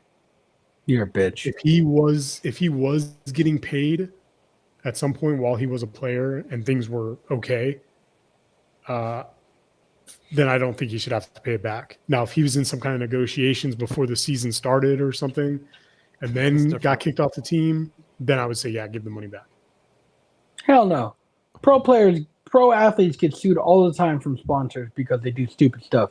Look at Tiger Woods getting sued from Buick because of all of his stuff that he went through. Like, no. If you want to be paid like pro players, get your ass out there and act like a pro player. You don't want to deal with that? Go in debt. Stupid bitch. Hey, do me a favor. Explain what an NIL deal is for people who don't know who are listening. I should have probably did that before. What is exactly an NIL deal for college players? I got it. It's a sponsorship. You're getting paid by an organization, a person, or a group as a sponsorship. So imagine I'm a 18-year-old freshman going to play football at Nebraska, right? I can work with local partners of the Nebraska supporter group, booster group, and everything like that, and provide my likeness, do like sign autographs, do promotions, whatever, and they're going to pay me just like a pro athlete. Tiger Woods got paid by Nike, right? It's the exact same trade-off. They're able to use their likeness and what they do to get paid. So that's why a lot of these athletes, bitches. A lot of these college players won't be in the. What was the? Is it Notre Dame that won't be in the new college game that's coming out for EA? They won't because of that rule. So you're saying act like a professional. You want to be a professional, act like a professional. If you're getting the money, stay out of trouble. I think, look, NIL deals are contracts, right? Yeah. You have to sign a contract. There should be morality clause in that contract. You get kicked out of school for weed, but you owe that money back. You spent that money. That sucks to be you. You owe that money back. See, I don't agree. If I've represented your company for X amount of time, then I should be paid for that. I shouldn't have to pay that back. So then let me ask this. WhiskeyBanger, you represent Nebraska football, right? You're a linebacker there. 3 years of NIL deals for my company, Lincoln Honda, right? And all of a sudden, your senior year, you get kicked out because you sexually assaulted a woman and physically beat her, right? What kind of brand damage did you do to my company? Can I sue you now for the brand damage that you did? I mean, you could. Are you going to win? Probably not. I think I had a very strong case. I mean, like we paid him to be a part of our thing, hold to the same standards that we have here. He was in commercials. He's in the billboards. He's in the little pictures of him in the showroom or whatever. And then he goes out and Chris Brown's a woman. Nah, Rihanna. No, you either pay that money back or I would take you to court and immediately get everything back that garbage. My brand. Garbage. No, because if I kept my nose clean for 3 years, now if we're talking, hey, we're going to do this annually, I'm going to pay you this money for this year, and you're going to be our brand ambassador or whatever, fine. But if you're telling me that I have to be squeaky clean for 4 years and then I get the money, pound fucking sand, because that's not how NIL works. No. I think you should get the money. I think you should get the money year over year, right? I agree with that. It's not like you're going to wait to the very end, but like if you're 3 year, we'll do the 3 year thing, right? You're 3 years at Nebraska, right? You get in trouble your third year. I should be able to go out after you after that third year money, not the first 2 year money. That's gone and passed. The third year money, I should be able to go after. Yeah, I agree with that. Okay, I do. I don't think I worded it right at the beginning where I was like, we're not going after all the money, but like that year that you lose that money for that year. Yeah, Like DeAndre with Francois, when he threw away his career, can you imagine if he had an NIL deal? Bro. Yeah, a lot of people think. Not a lot of people like these NIL deals. I think it's ruining Look at college Quinn. football. Just look at Quinn Ewers. How many games has he played? A half. Yeah, and he's got all that money. He got $1 million from Ohio State and an F-250 Platinum. Yeah. It's not. I don't know if it's really good long term for college football, but It's ruining college football. yeah, I think it is. But think about if you this. Like, came to why me- would you? Real quick. Like, why? If you're an athlete, right? Peak in college, get all your NIL deals lined up, and go become a YouTube star. Why do I need to go play in the NFL and jack my body up when I could go make more money YouTube and TikTok, right? Yeah. That's the next step. Yes, they get that social media presence. You're already popular, so you might as well build on that. It's a good point. What were we gonna say, Whiskey Banger? To me, it's just, like, I don't have a problem. Like, we've talked about it before in the past when they were first talking about doing this NIL stuff. I personally am not a fan of players getting paid in college. I'm not a fan of it. Me neither. Now, since it has become a thing and NIL is a thing, okay, fine. It is what it is. I can't sit here and, preach and complain or whatever. But I will say this. If a player is going to go, make a few $1,000, $100,000, fine. But these ridiculous, like $8 million contract for some high school quarterback to go play for Tennessee, that's absurd. Like, I don't, it's, to me, it's ruining college football because instead of players wanting to play for a certain coach or a certain university, now they're just playing wherever the money is. And it's like one of the big reasons I don't like the NFL is because of the problems with like the whole Lamar Jackson thing, right? We talked about before. Contract negotiations. I'm sitting out of OTA. I'm not going to practice. I'm not going to this mini camp, blah, blah, blah. Okay, but then the rest of the team suffers because you're freaking rusty and you suck for the first couple of games of the season because you're not in sync with your offense because you're the freaking quarterback and you decided to not go to freaking OTAs. So at a professional level, I don't like it, but they're professional athletes, whatever. Yeah. But now it's starting to trickle down into the freaking college landscape. I mean, it's going to get to a point where you're going to get some 5-star stud quarterback being like, hey, UCLA, Alabama offered me XYZ. Are you going to match that? If not, then I'm going to go to freaking Bama. Like, and it becomes this weird, like, negotiation thing. Like a pro athlete, basically. Yeah. And now all of a sudden you're going to have high school students with like sports agents sitting down with freaking ADs and freaking coaches and negotiating freaking like, get out of here with that nonsense. The whole point was to work your way up into that pro level, right? To kind of again, I don't have a problem with someone trying to make money.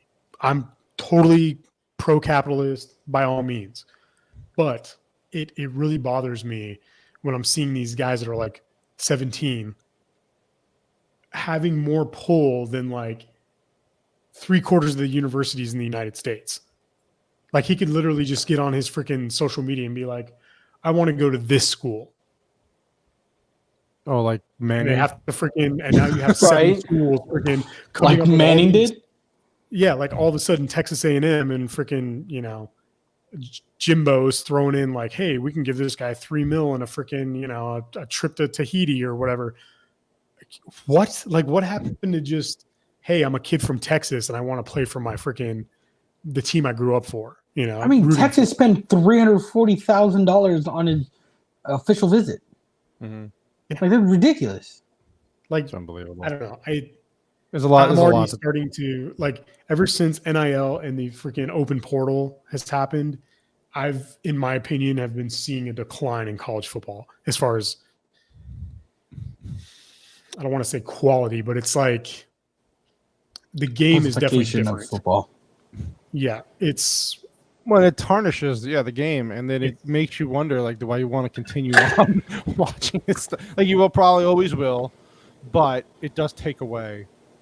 It's gotta take a little part of you away from the game, right? Like your love for the game won't be as strong. You'll still watch it. You root for your team, kind of like how I am with the Giants in the NFL. I fucking can't stand the NFL. I still root for my team. I want them to win. By the way, they're 2-0. In case anybody wanted to know. Talk about leadership. Don't worry, we gave up 21 in the fourth. Talk about leadership. Yeah, who did they just beat last week? I'm sorry, but look. Talk about leadership. You finally got the owner stepping away from the Giants. Again, we were just talking about this. They're not interfering anymore. Got a solid GM, a good coach. Because the coach doesn't tell them to take laps for no goddamn reason. Here's a good example about leadership. So Brian, WhiskeyBanger, let me know how you feel about this. So you got Daniel Jones, who's the coach of the Giants. I don't think he's a good quarterback. I don't think he's going to be there next year, but you have a quarterback coach who comes in, right? Good offensive coordinator, good mind. Josh Allen helped a lot, right, when he was there in Buffalo. The first regular season game, Jones threw an interception in the end zone. So what did Brian Dable do? He went over to him on the sideline, and then you could see that there was a little bit. Brian Dable was not happy. He didn't yell at him out loud. He just sat him down, and he said he was kind of being forceful, but he was trying to lead, right? So they asked him, "What did you say?" He goes, "You got to make better fucking decisions. Be smarter. You're the leader of the team. You cannot do that and cost us games." And Daniel Jones took it to heart, fucking killed it in the second half. Last week had a very solid game. That's all you need, right? Like you won the game because of your defense. Fine, I'll take it. But here's the thing I said at the end of last year when they got this new management again. This is a big turnaround again for this team. Your boy Joe Judge last year and the year before, the run laps guy. That's Tim's guy. That's Filipino Meatball. He was not the right fit, right? I admitted it. I liked the disciplinary. I liked the forceful. It just didn't work out. Guy was garbage. A new GM, a new manager, a new coach come in. Here we go again. But all I talked about with fans I just want to see. They're not winning a Super Bowl for a while. I just want to see small improvements.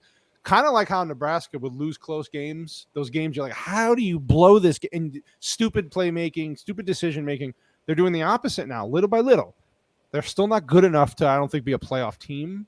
But 2 wins that they were down in both games. They turned it around. 2-0. Where for the last 5 years, they easily would have been 0-2 in that time frame. I will say you have a great head coach. I'm a firm believer in him.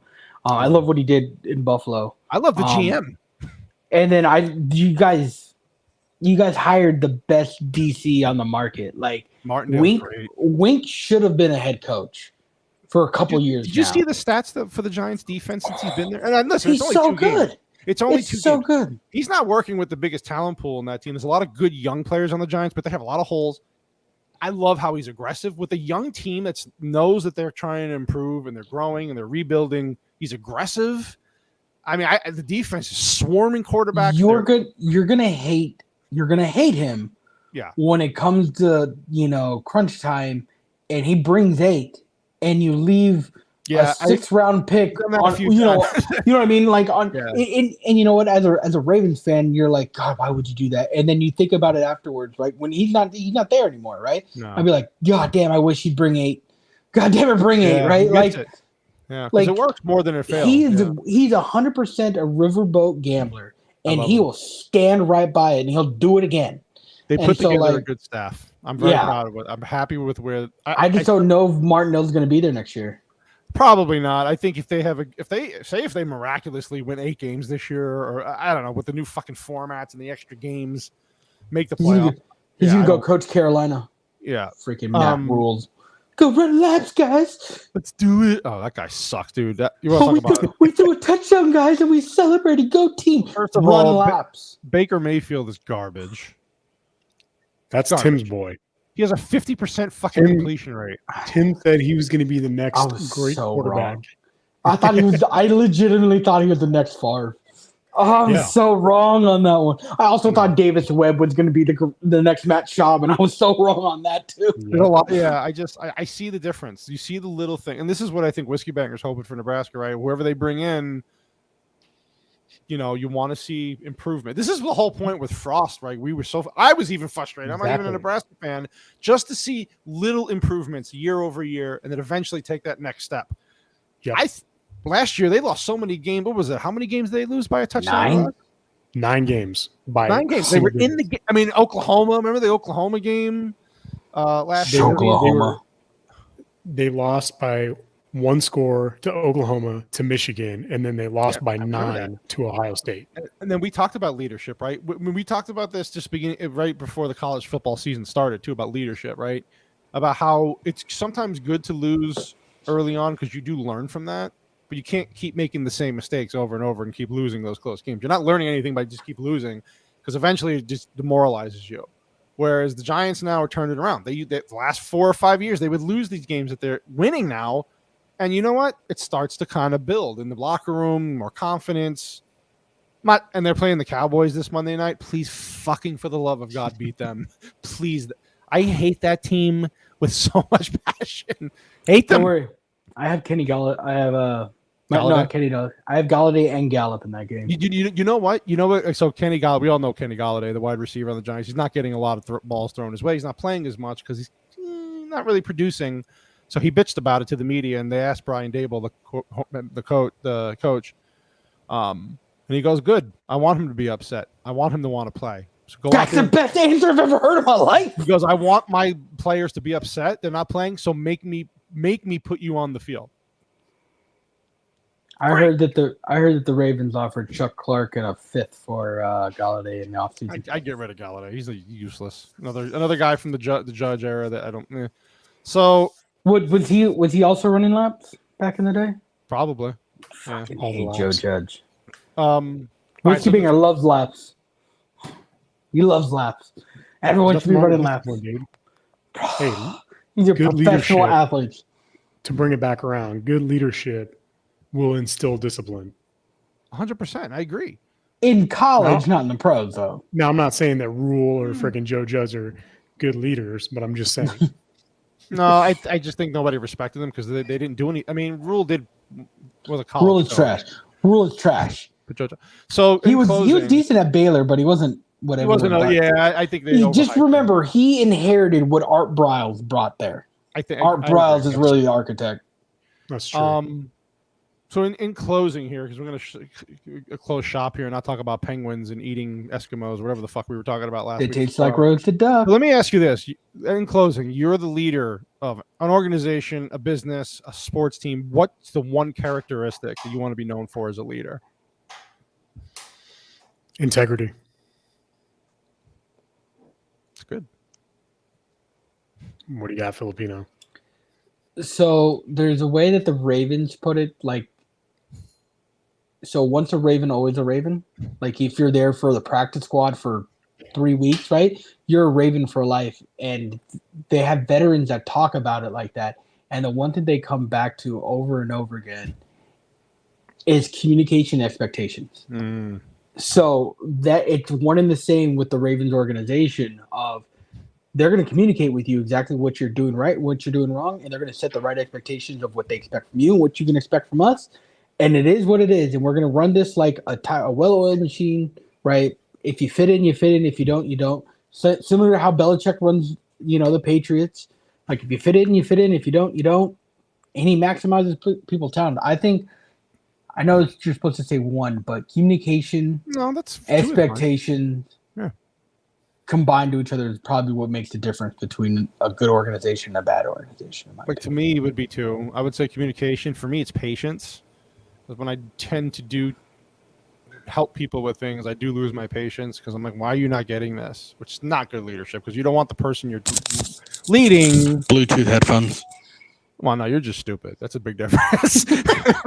Plus, it's you. I want patience. Greg, I want fix my headphones. To me, patience is big because I know that feeling of when you're trying to learn something, and not everybody learns everything the same way or as quickly.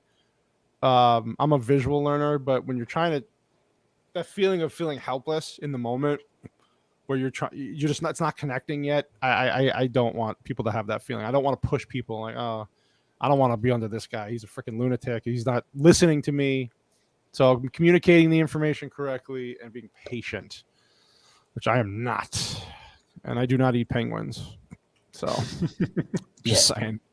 Yet. Keep this administration in power, and we might get to that point. That's a whole nother fucking. Don't even get me started. I had a whole rant about that today when I got home.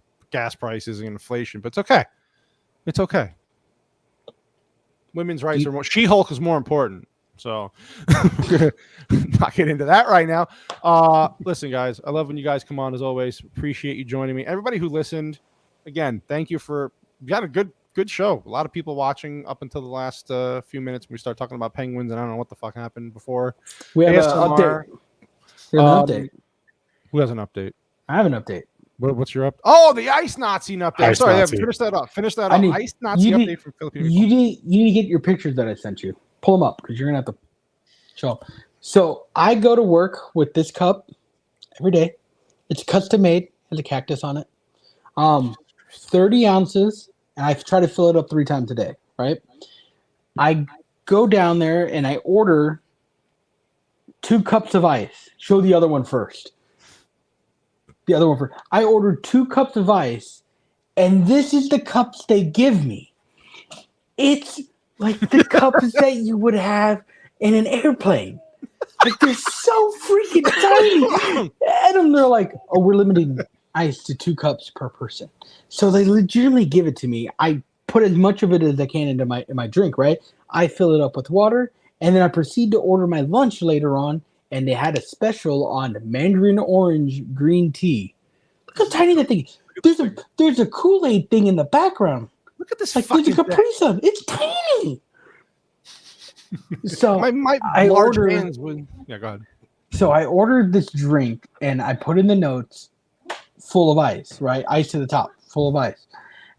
And I go down there and the ice chick goes, oh, I remember we gave you 2 cups of ice already. So we're not, you're like limiting ice in the drinks. And WhiskeyBanger, show it again for me of the tea.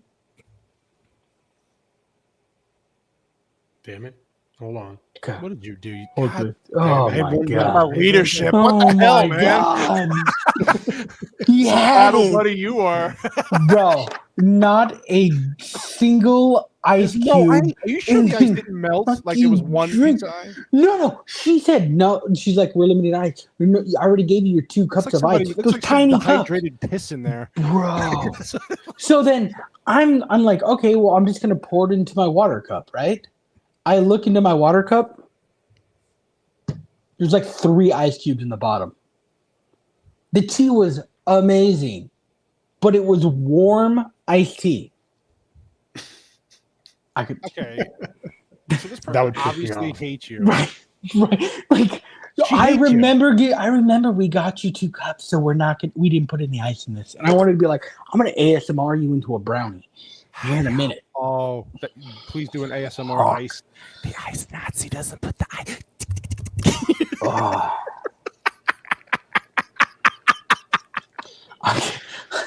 WhiskeyBanger can't handle it. I know. This lady hates you. Bro, The Southern male housewife That strikes Southern me. male house. Honey, do you need that pie cooked? Shh. We're gonna put let me ask you this. sugar on. Southern male housewife, wouldn't you have an abundance of ice? Oh, I We would live have in to a be from the south. desert. We live in 100-degree fucking temperatures 6 months out of the year. There's plenty of ice. The ice. We're gonna play with the ice. We're gonna I really want. I should pack my own ice and bring it in there. Bring a freaking Yeti in that thing. Jamie says, show that bitch what it means when you say you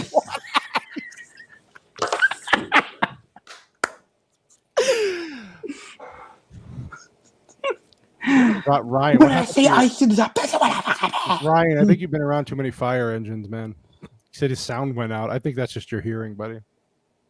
I honestly think it's about the kitty cats be- they saved. could be- it could Probably be chewing the- on some Could wires. be the Mormons in Meow. Utah while you're anyway, on that note, I love how we finish off with the ice Nazi. So anyway, people who are listening, love you all. Subscribers are great. Hey, by the way, we got up to 62 subscribers now. We were 33 2 weeks ago. We're moving up, people. Another 930 subscribers will be monetized in no time. Let's go. But no, I really love the support. You guys are awesome. Whoever chimed in. I can't talk. I gotta go. So anyway, like the video, subscribe. Remember, you gotta like the videos because if you like the videos, YouTube will put it in an algorithm, and everybody will get notices and hit this fucking notification bell. I will not be here next Friday. It will be Mrs. Sasquatch WhiskeyBanger, and Filipino Meatball. I'm not going to tell you the subject because they want it to be a surprise. There may or may not be wigs and ASMR involved in the beginning intro. I'm gonna do a straight up just fuzzy. saying. I'm coming as a fuzzy. I'm just saying there might be some weird shit happening. I'm going to be in Texas shooting guns off like a real Texas American. So, yeah. Anyway, like, subscribe, share. Thank you guys again for joining. I love you guys. And I will be back on Monday for my own live stream. Got more Indian movies to watch, apparently, because I hate Hollywood in America. So Bollywood, Tollywood, whatever the fuck it's called. I'll see you this weekend. And that's all. I'll see you Monday and Friday. Thanks.